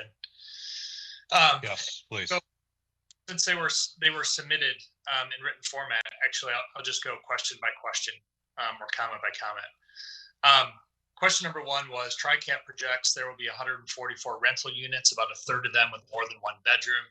This means at least 144 people in cars and likely close to 200 people crammed year round on such a small property, taking care of their daily tasks. That in itself will create noise, trash issues, and possibly friction. Ultimately, apartment properties are very dense. Oh, I'm sorry. This is actually my response. Sorry. So ultimately, as you guys know, apartment properties are pretty dense residential developments, and people live above and below one another and next to each other fairly regularly. So that's just part of, TRICAP's responsibility of a property manager and being extremely professional, having an on-site manager that's been put into place. They're there to make sure that there is great harmony within the community. Ms. Wilson specifically showed me a number of instances where trash has been thrown over the fence from the property onto theirs, and there is in no way, shape, or form dumping tolerated by residents. In fact, I believe we're adding an additional dumpster to make sure there are 3 dumpster locations on the property for easier access for all neighbors. That definitely is tolerated. TRICAP also does background checks on prospective residents for the simple purpose of having a safe and healthy community. Ms. Wilson had also asked about pets, in particular dogs, and we do have a pet policy for size and breed, and that's also to ensure resident safety as well. The next question was of particular concern, the fence between the properties. In the past, again, people have tossed trash over it onto their property and climbed over it as well. And the condo association would like to see trees or arborvitaes planted closely together along this fence to discourage such behavior. Again, just reiterating, throwing garbage outside of tolerated. The proposed tenants of the community will be professionals. And the community is not really conducive to families and young children. There are no playscapes, no playgrounds. The basketball court's being removed in lieu of another site amenity, such as the dog park. So from there, we don't anticipate that there will be people climbing fences, either going for a loose ball or trespassing. Ms. Wilson also took me by the Vibe Credit Union site, where that landscaping along the fence line was really, really appreciated. And we can totally copy that look. That's not a problem whatsoever. When I say that, I would just, also reiterate to keep in mind that it does take a few seasons for that landscaping to fully grow and flourish so that it's as full in both width and height as the Vibe Credit Union is. But it's very, very well done, and that's not a problem for us to do either. The next question was, we are told that TRICAP will aim for mid to upper income clientele, will require 12-month leases, and do background checks and income verification. Those are all positive. But it's one thing to stay a week in a hotel suite. It's another to live in one year round. We would like TRICAP to share with us the basis for assuming people with mid and upper level income want to live in such a setting. So good question. But the studio apartment or self-style unit has really, really gained popularity, not only in the United States, but globally. They're smaller, more compact and stylish living spaces. They're more affordable and flexible, and they're a practical alternative for people that, you know, really want to live in the heart of a prime destination without having a big, large family style unit that's probably more expensive and space that they don't really. This location, as I already mentioned, it's a great location in the city of Southfield. It's a great location in Metro Detroit. It's very close to the freeway. It's great restaurant amenities, and just the general area around it looks very nice, including the condo association, which I complimented Ms. Wilson on. This is a better option for busier people. Like I said, we're looking for probably more singles or roommate type of scenarios that have a busier lifestyle, either for work or for school.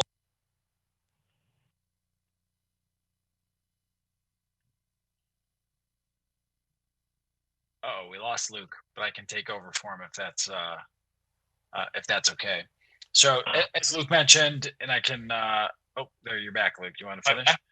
Yeah, I'm here. Can you hear me? Yeah, we can now. Yes. Sorry about that. And also, I was just going to say that studio apartments are very much a trend in the market, and they have been for a long time. Not to be confused with micro units, which are much smaller. Those are usually 350 square feet, which are very, very popular as well and gaining popularity. These are studios and a little bit bigger. Last question was equally important. What happens if in the future they are unable to rent a sufficient number of units? Will the background standards be lowered? Will the rents go down? The potential for deterioration is there. Our association would like more information, assurance that this project will produce the positive results they propose. So, you know, just to start out with that, Ms. Wilson did say that there are about 12 to 13 units at their condo association that are renting at about $1,700 per month. That's good for us. That's a really good sign. And even though the condo is much larger and more of a home, we feel that those rents are, you know, potentially a good standard for us and even potentially increase what we're projecting. And again, it's a great part of the city. This is going to be a really good property by TriCap. It's going to be well maintained, well managed, and the goal is to continue on the program that TriCap has experienced great success with: good property management, good background checks, good renters in perpetuity. So my final comment is, I did, you know, leave Ms. Wilson yesterday and even tonight. I'm hoping that she's on the call with others, but we still do want to have a Zoom call with the association board just one more time so we can talk through a bunch of these things again, make sure they feel confident that we are heading in the direction that they like. And then we also want to, as we go through this and do the full conversion, get the property management on site. I know one of the things that's caused some contention with the condo association is there's no one to call and there's no one to contact currently that they can sort of resolve some of these issues that they're dealing with. And what we would propose is that the property manager essentially can attend all the condo association board meetings into the future so that they can provide updates on what's going on in the community. And there is active and proactive conversations back from the association to the property as well. And there's continuity with that conversation and communication. So with that, I don't have any other comments, and if Brian or Rob wanted to say anything else. No, I think you succinctly, you know, addressed the comments that came up. But again, if there's further clarification or other questions arise, I'm happy to address them. I think you said earlier the investment that you're putting into this property, all those things reinforce the quality level that you're going for. Yeah, that's one thing that I would add to this is, you know, we are investing about $15 million into the property, so there's significant financial motivation for us to make sure it's of high quality and caliber, and that we're doing everything that we can do to attract and retain high quality residents for the community. Thank you. All right. If there's no further comments. If I may, through the chair, just want to remind the Planning Commission that, you know, what you'll be doing this evening is you're you'll be making a recommendation on allowing the property to be rezoned to overlay development district.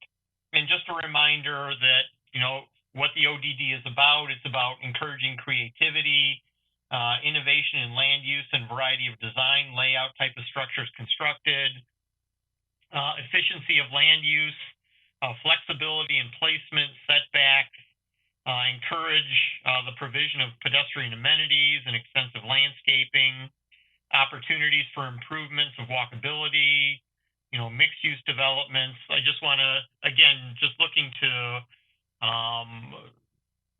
kind of solidify your understanding of what you'll be doing this evening. Again, it's an existing site, and the property owner is looking to make a changeover from what was, what is a hotel over to multiple family. And that is also one of the intents of the ODD, is to encourage, reuse and redevelopment of existing sites. And that is really what this group is looking to do with this particular property. Mr. Spence, have they submitted a draft ODD agreement? I'm trying to remember, Luke, if you did that. Did you give us? We have not, only because we were waiting for any additional conditions that came out of the recommendation that we would add into the and send over to review. One of the things through the chair, to Mr. Spence's point about improved pedestrian access, and as you may be aware, the Southfield City Center has a streetscape palette and has been focused on placemaking and art, some of which need to be developed and discussed as part of this agreement. So there is an art requirement.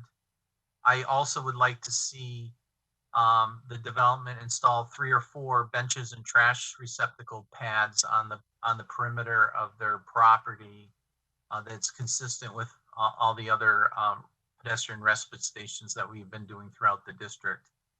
In particular, along the I-696 service drive, as well as along your western property line adjacent to Central Park Boulevard. And some of these details will be memorialized in the ODD agreement, but I want to make sure that they're mentioned, and those are some specifics that I'll be looking forward to incorporating into the ODD agreement. Perfect. Okay, thank you. This is a public hearing, so let's open up the public hearing at this time. Yes, thank you, Mr. Chairman. Yeah, thank you.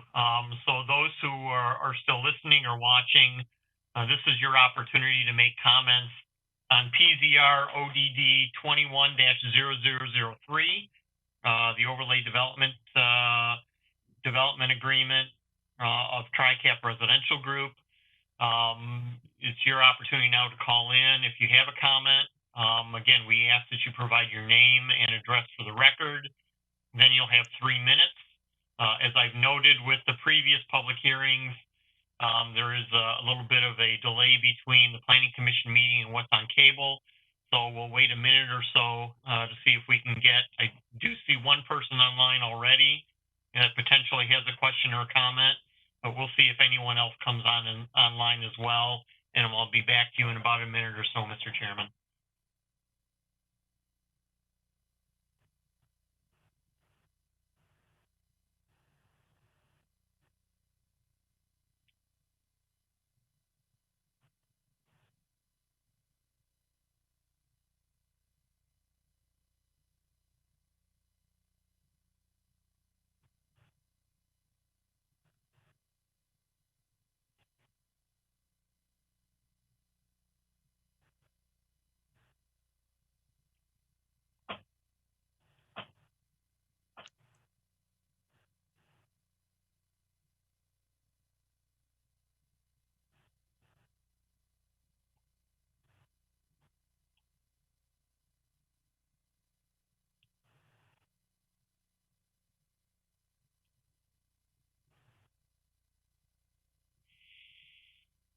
Okay, Mr. Chairman, I do again have, now I am up to, okay, I have 2 calls, so we'll see if any of these are comments with regard to this item. If you have a question or a comment, now is your opportunity to do that. If you could please give your name and address for the record and then follow up with your comments, you'll have 3 minutes. Sure, this is Salim Chaudhry. Can you guys hear me? Yep, we can hear you. Okay, great. Thank you, Mr. Chairman, for giving us the opportunity to speak. My address is 20234 Evergreen Meadows in Michigan. I'm encouraged by what Brian and TriCap is doing to help us improve the property, and that definitely has a positive impact on Evergreen Meadows and Southfield in general. But I do have some comments and concerns. And first of all, it is that I've lived there for a long time. I bought that condos when there used to be houses over there, and then they got replaced by, unfortunately, by a hotel. And then we are going from a hotel to a multi-family unit. So I hope it doesn't turn out to be from out of a fire into the frying pan for us, or out of the frying pan into the fire. So because my concern is that occupancy rates in a hotel are like 60% or 70%. And when we go into these units, the occupancy rate is going to be 95 to 100%. Obviously, that TriCap would like to have it as high as possible. What that will do is it will put extreme pressure on the parking space, the number of people there. I am in the lower unit towards the lower end of the complex, and the people on the second floor can look into my bedrooms and living rooms if the blinds are not up. And you can't really put trees high enough to block that. And if you have people there all the time, that is extremely close proximity for everyone to be in. So the only solution that I see is to reduce the number of units, to make them larger. That will reduce the parking, the space, the number of people in the association, because I know you can't tear down buildings because your price model will not function that way, right? But at the same token, if you put 90% utilization on all those units, which are micro units, they were never designed for that. It becomes like a hotel room, and then people have to stand out on the balconies, not balconies, but stairways, and have conversations on the phone, smoke cigarettes, drink, or whatever, right? So you're forcing people into that tight space, and this area is not designed to handle that many people fundamentally, and I don't see how you will fix that.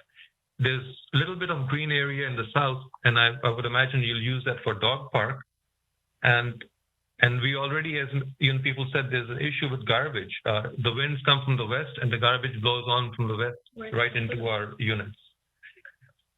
So while I'm excited about what TriCap is trying to do and invest all this money into our neighborhood, and I appreciate that. At the same time, I'm torn that this area is just not large enough to handle this kind of volume. And what I'm recommending, hopefully, is that either you can make them into larger units or tear down the number of buildings to accommodate people. We don't want dogs and garbage next to. Do I still have time, or I'm running close to my? I think you're past your time, but you were making fair enough.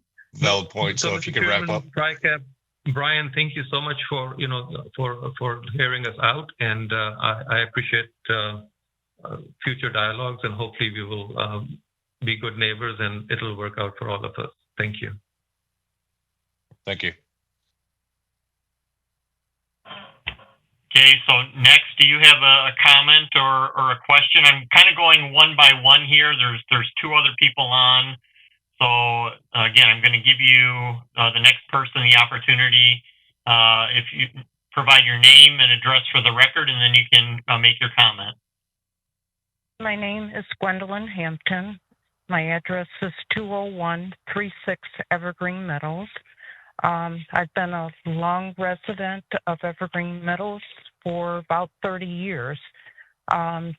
So I've seen a lot of changes in Southfield that, have been for the better. The towers that are to the south of us They asked our comments in terms of when they were going to build the plaza there and what actually would help us reduce the amount of noise that would end up affecting our property with people standing in the parking lot talking and other things. And they did that. There's the trees, and they maintain those shrubbery and trees on their side of the property. I'm encouraged. I just hope that everything that was presented actually gets done. So I thank you, Brian and TRICAP, for that presentation. Thank you. All right, thanks for your comments. You have another caller, Jeff? Yep, I think we have Yes. one more. Yes, I'm Elizabeth Marks Wilson, 20184 Evergreen Meadows Road, Southfield.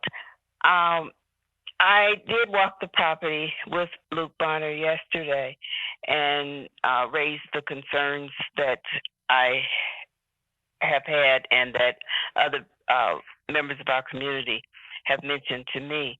I just received another call where there's still some concern about the dogs. Right now, there's someone living there, or they're there on a regular basis, who have a dog who's outside at night barking a lot. And it really is disturbing several of the homeowners or the residents down on that end. The gentleman you spoke with, who spoke earlier, he is in one of the two units that I showed you yesterday, Luke, that there are two ranch condominiums right there together. And there is very little space between their patio and the fence line. And then the fence on the other side, on the other side of that fence, you have a very small amount of space again before you have the stairs that go up to unit number 1 or building number 1 on the Hawthorne Suite side. So I don't know what you can do on that end, and I understand what he's saying. There is, if I knew how to do numbers in terms of yards, but Luke understands. He did see it. I pointed it out and showed him, and that's one of the areas where we have the most trouble with dumping over the fence as well. But also, I don't know how you can block that enough so that whoever lives in unit 1 and 2 are not right at almost the door of the homeowners there.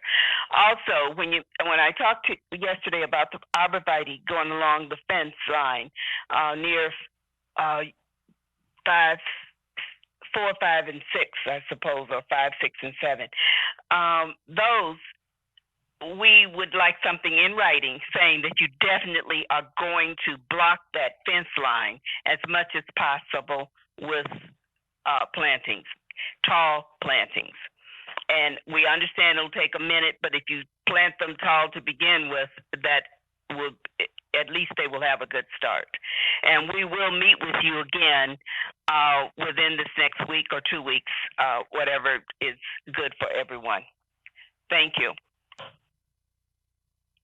Thank you. Yeah, Mr. Chairman, that I don't have any other callers this evening.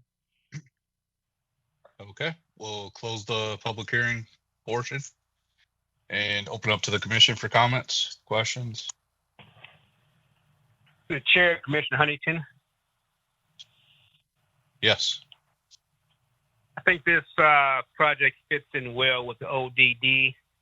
I think it's going to really create a little more vibrant neighborhood there in that area. I did have one question about the project. Will there be any power hookups for electric cars? Any charging stations?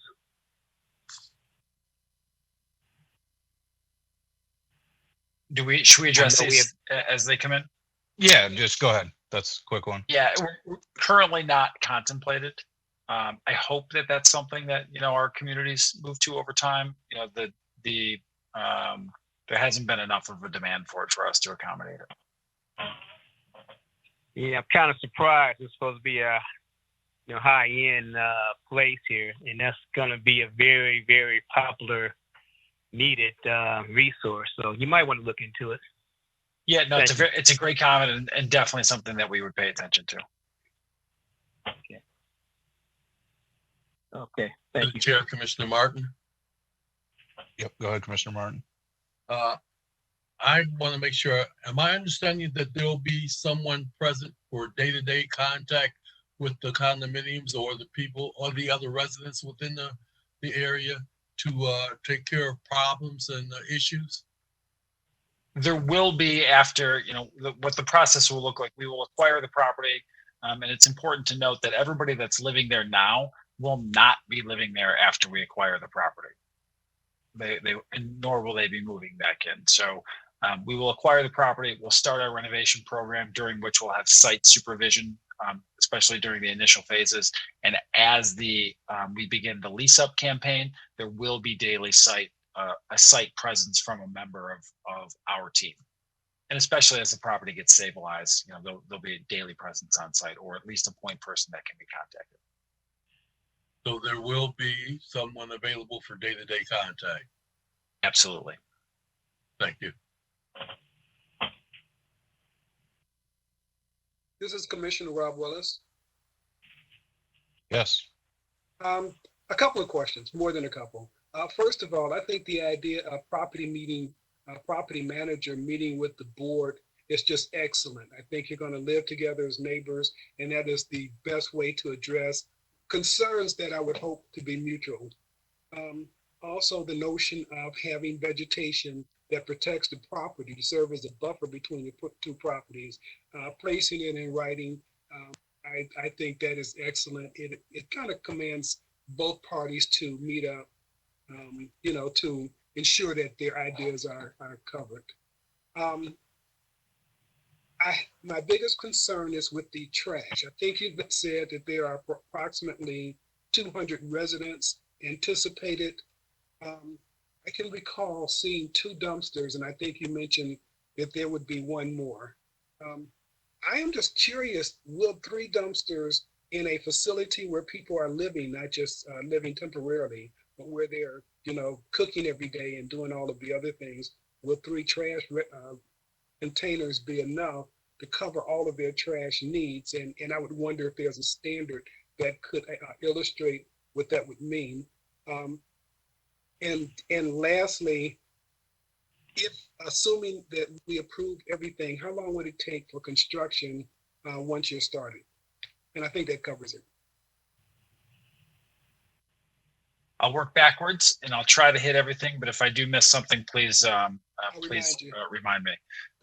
So the first, with regard to construction, we would anticipate, assuming we go through and complete this zoning process in a timely fashion, that we would be closing on the property likely in December or before the end of the year, at which point we would start mostly with the exterior renovation, at the beginning of the year, or whatever we can do weather dependent at that time. And looking towards hitting, starting the leasing season in the late spring of 2022. So that's what the timeline would look like. And then we would continue to lease until the community was fully stabilized. With regard to the trash, definitely something that we deal with at all of our communities, not just here, is making sure that we have an adequate placement of dumpsters, an adequate size of dumpsters, and an adequate number or frequency of pickups throughout the week. That can vary based on community, unit size, et cetera, and something that we would look to optimize or manage as the residents continue to move in. So, it may not be enough for example, 2 dumpsters if you're picking up once a week. If you're picking up 2 or 3 times a week, it might be more than adequate. With regard to the trees and vegetation, I am guessing or assuming that that's going to get handled in some sort of final site plan approval. That happen after this meeting? Well, that's correct, but if we can do it as part and parcel to the ODD agreement, then it saves you an extra step. And I would like to get those details finalized prior to your study session on October 12th with City Council. And so I was going to suggest after, if this thing moves forward, that you contact my office and we have a video conference to go through all the details that we'll be looking for as part of the ODD.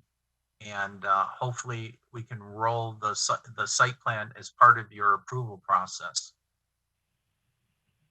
We'd be happy to do that. And our team will be, we'll be happy to do that. And so like the details of the planting of the arborvitaes, whether there's any fence upgrades, the bike rack, art requirement, pedestrian benches, all those details need to be memorialized in the written agreement and then supported with your site plan illustrations. Okay? Right. Okay, and that covers my questions. Thank you. To the chair, this is Mr. Culpepper. Yes.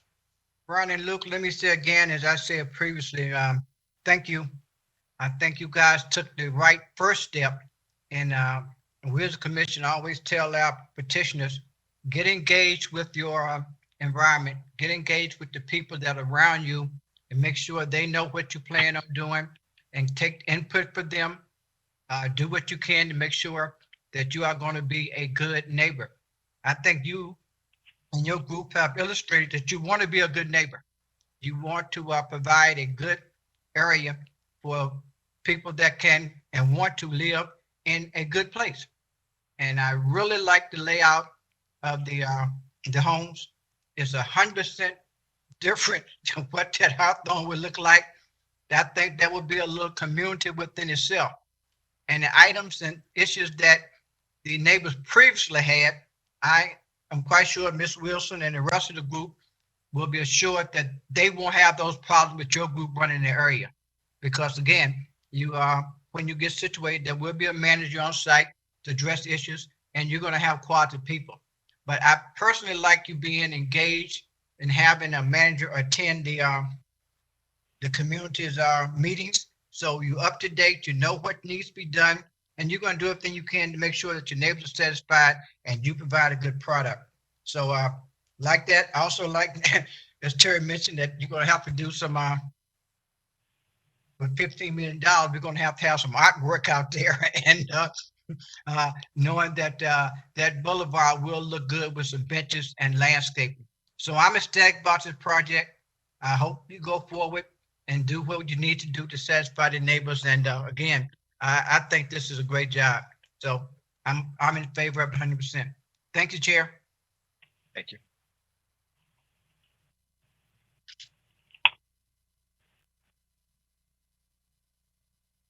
Any other comments?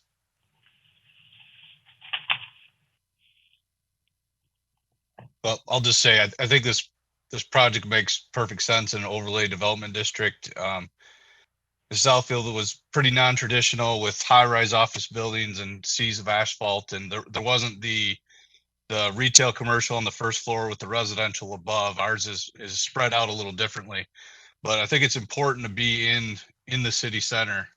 I think it's important to have people that live there 24 hours a day and take pride and treat it as home, and use the restaurants, and they could walk to work in a high-rise office that's just across the road. So it's from a zoning point of view, it makes a lot of sense to me. We have to remember that there is a hotel there right now that was allowed. So I think like what's to come is a better option than what's there from everything we've heard. And it takes a rebranding to really utilize a property to its full potential. But what you can't change is the location. And I think this is a good fit for this location, and it's the overlay development district. This is why we have a creative zoning like this to bring some density to what's a non-traditional downtown, but with big developments coming every day. So I think it's a nice project. I'm really excited about it. To the chair, Commissioner Martin, I have one question. Okay. Have you given any consideration to enclosing or partially walling off the stairways so that they aren't completely open to the weather, to individuals going up and down the steps and viewing from the steps? We haven't at this time, and this is that type of access point for upper level units is really something we see a lot, and they are covered, so they're not fully exposed. And the other thing is, there's usually those doors have windows next to them, and so covering could take away some of the natural light that's coming into the units as they exist today. So we certainly want to make sure that the stairs and railings are safe and pleasant looking, but we don't intend to enclose them. Thank you. This is Geraldine Stevens Gunn. Yes, I go have a ahead. question. I need to understand how that question relates to what it is we're doing. I'm trying really, really hard to align it all up together. So it would be really appreciated if somebody would explain it to me. Thank you. What? I'm not sure I understand what you're asking. I'm not understanding Mr. Martin's question about closing in the stairwells. I'm trying to understand how that relates to the overlay development district requirements. I just need to understand that. Basically, the gentleman that was talking earlier about the during the open session was talking about people standing on the steps and looking into his unit. And I was questioning, are they doing anything to address the stairways? Okay, and how does that relate to what we're proposing and approving for tonight? Just help me understand. It's a continuation of a question raised by one of the residents of the neighboring facility. I think the concern came in, there's at least one building I'm looking at that's very close to the property line, which in turn makes it close to the neighboring property. So they're just seeking additional remedies for privacy, sound, lessening the sound between units, because we can't obviously, or they can't obviously pick up and move a building, or it wouldn't make financial sense to. Yeah, and if I may, through the chair, one of the intents of the ODD is to take a look at design and layout and type of structure and how things are constructed. So I think it's a valid question to ask as to what are these buildings going to look like in the end, because what you're seeing here, at least showing on the elevations, that does become part of the overlay development district. And I think Mr. Martin's question was, one from how do we keep the residents, clean from certain weather issues? And I do think it's a valid question and does fit with the intent of the ODD on design of buildings. Thank you very much. Again, please be patient with me. I'm just trying to learn how it all works together, okay?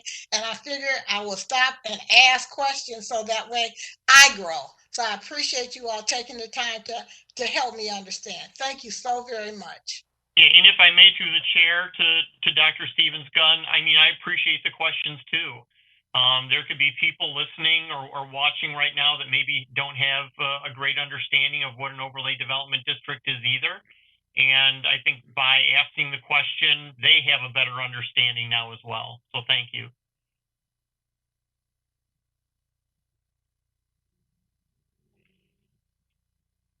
We have a recommendation from the planning department.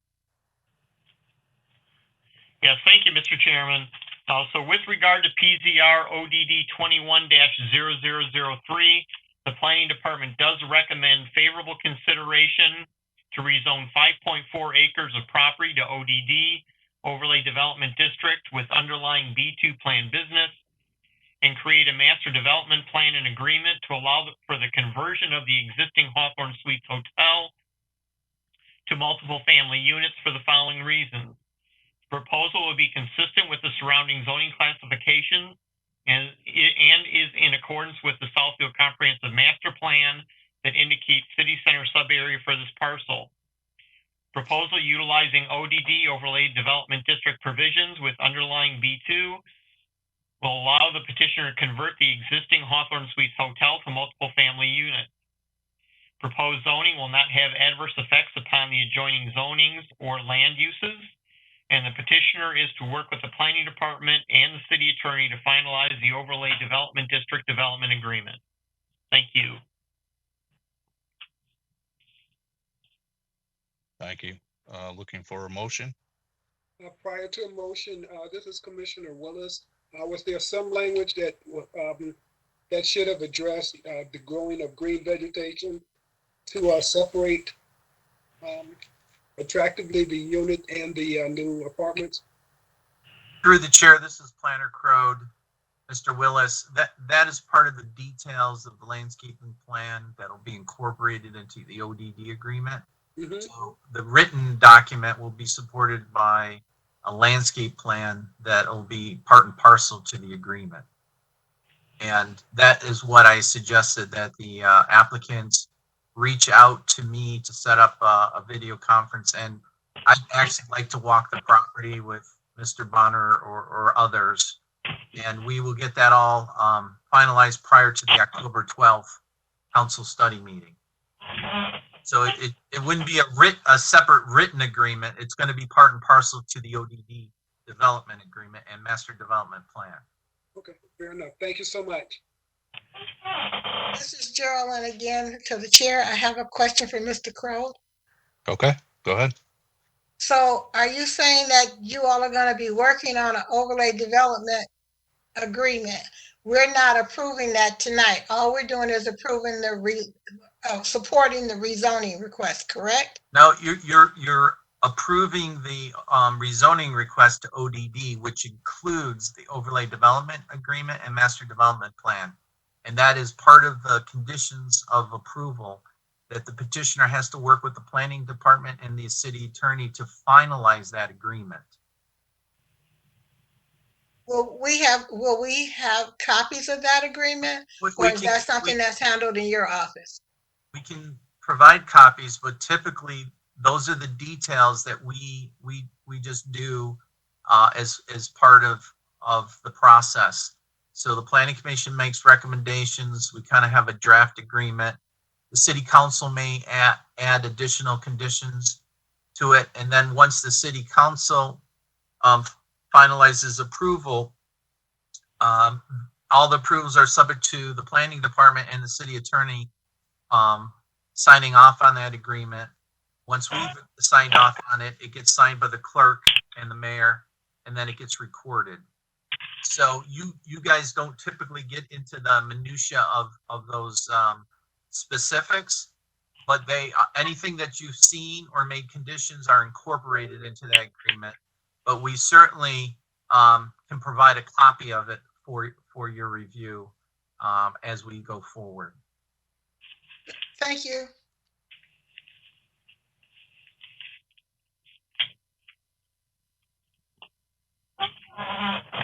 Any further questions from the commission, or we're looking for a motion still? This is Geraldine Stevens-Gunn. Yes. I motion that the commission accept a favorable consideration for PZRO DD 21-003 to rezone 5.4 acres of property to ODD, the Overlay Development District. This is Support, Commissioner Mr. Rob, Huntington. support. I've got a favorable motion by Commissioner Stevens-Gunn with a very quick second by Commissioner Huntington. Give that one to you. Have a roll call vote, please. Yes, sir. Dr. Stevens-Gunn, Support. Mr. Willis, Support. Mr. Culpepper, Support. Mr. Huntington, Support. Mr. Martin, Support. and Mr. Griffith. Support.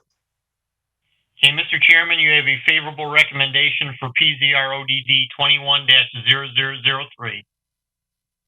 Okay, thank you, and good luck. Thank you. Guys. Thank you.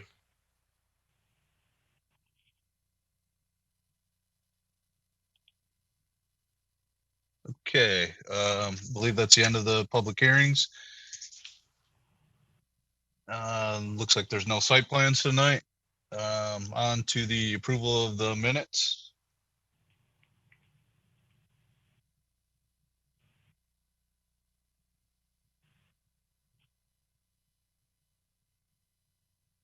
To the chair, Commissioner Martin. Yes. Recommend approval of the minutes for August 18th and August 25th as provided. Commissioner Culpepper, support.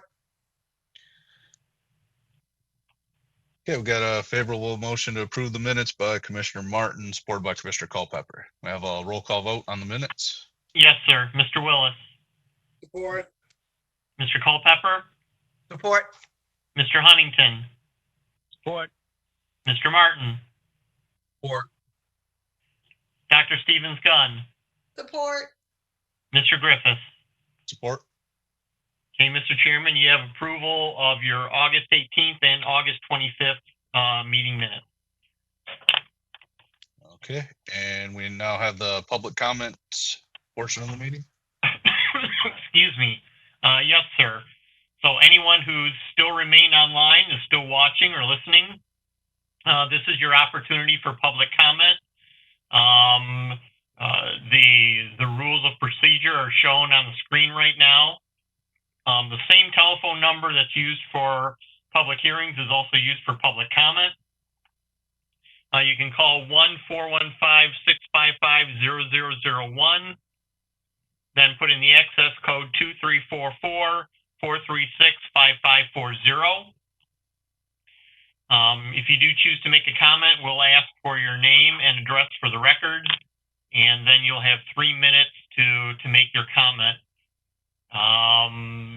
Mr. Chairman, we'll wait for a minute or so, see if we have anyone else online who would like to make a public comment. I'll be back with you in a minute.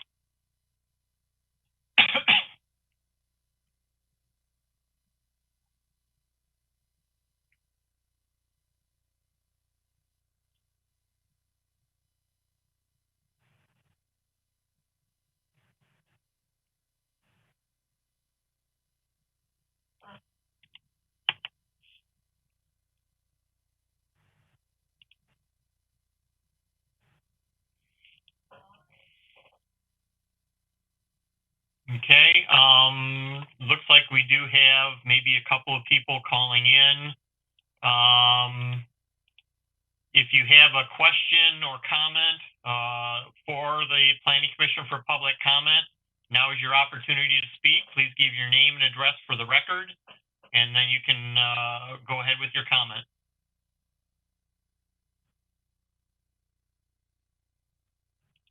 Two zero one 20184. I'm sorry, we missed that. We missed the beginning there.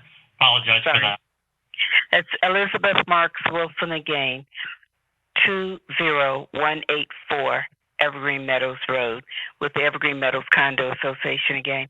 I just wanted to make one last comment in terms of, or a request. Mr. Crow indicated that he would be walking the property with someone from TRICAP. I don't know if he meant just on the Hawthorne Suite side or also the Evergreen Meadows condo side. But if it is going to include any of our property, I would really love to be able to walk with them as well, at least for a portion of the time, to point out some concerns. Yeah, ma'am, this is Planner Crow. Mr. Bonner already emailed me and said that we would include you in our walk. Wonderful. Thank you. Yep.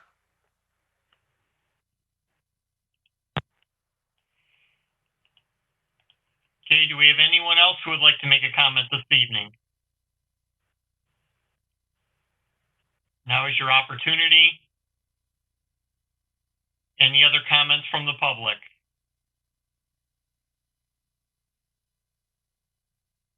And it appears, Mr. Chairman, that no one else would like to make a comment this evening. Okay, the public comment portion is closed. Do we have any miscellaneous items?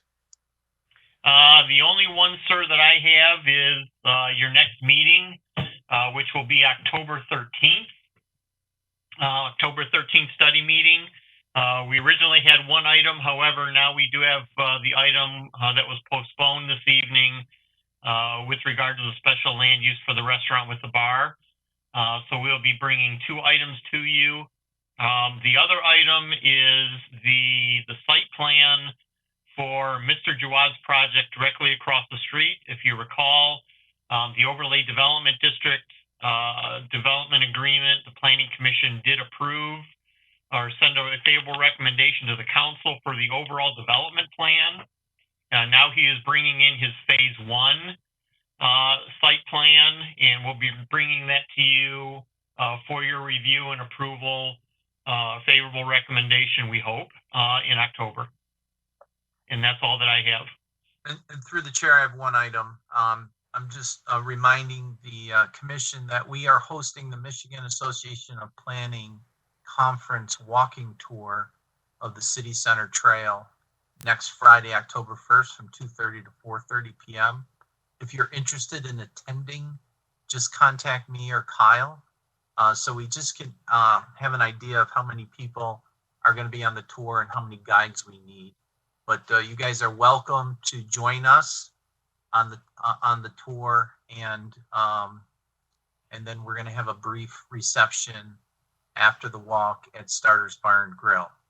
So if you're available and interested, we're meeting at City Hall by 2:30 p.m. on Friday, October 1st.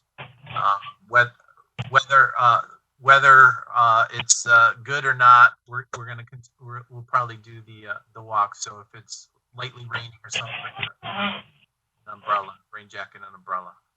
You can follow up with my office if you're interested. Thank you. Chair, I have a question for Mr. Crow. You said what time is out at Mr. Time? Was it 3:30? No, we're meeting at 2:30 p.m. in the City Hall chambers. We're having a brief introduction and overview, and then we're going out on the tour. I would say it's going to be at least about an hour and a half walk, and then we're going to conclude at Starter's Bar and Grill for a brief happy hour. And you can decide to leave from that point, or you can join us. But I would, be prepared that you're going to be walking a couple miles and probably out there for an hour and a half. Excuse me. Also, I believe there's a planning association meeting on the 29th. Well, there's the virtual conference is October 27th through the 29th. I'm actually giving a presentation, but because the conference virtual, they have selected a few sites throughout the state, have in-person tours, and we were one of the communities that got selected for an in-person tour. So this is a precursor to the virtual conference from October 27th through the 29th.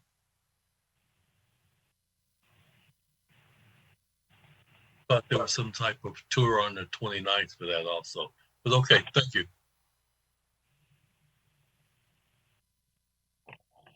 Sounds good. Anything further? Nothing from staff. All right. Meeting adjourned. See everybody later.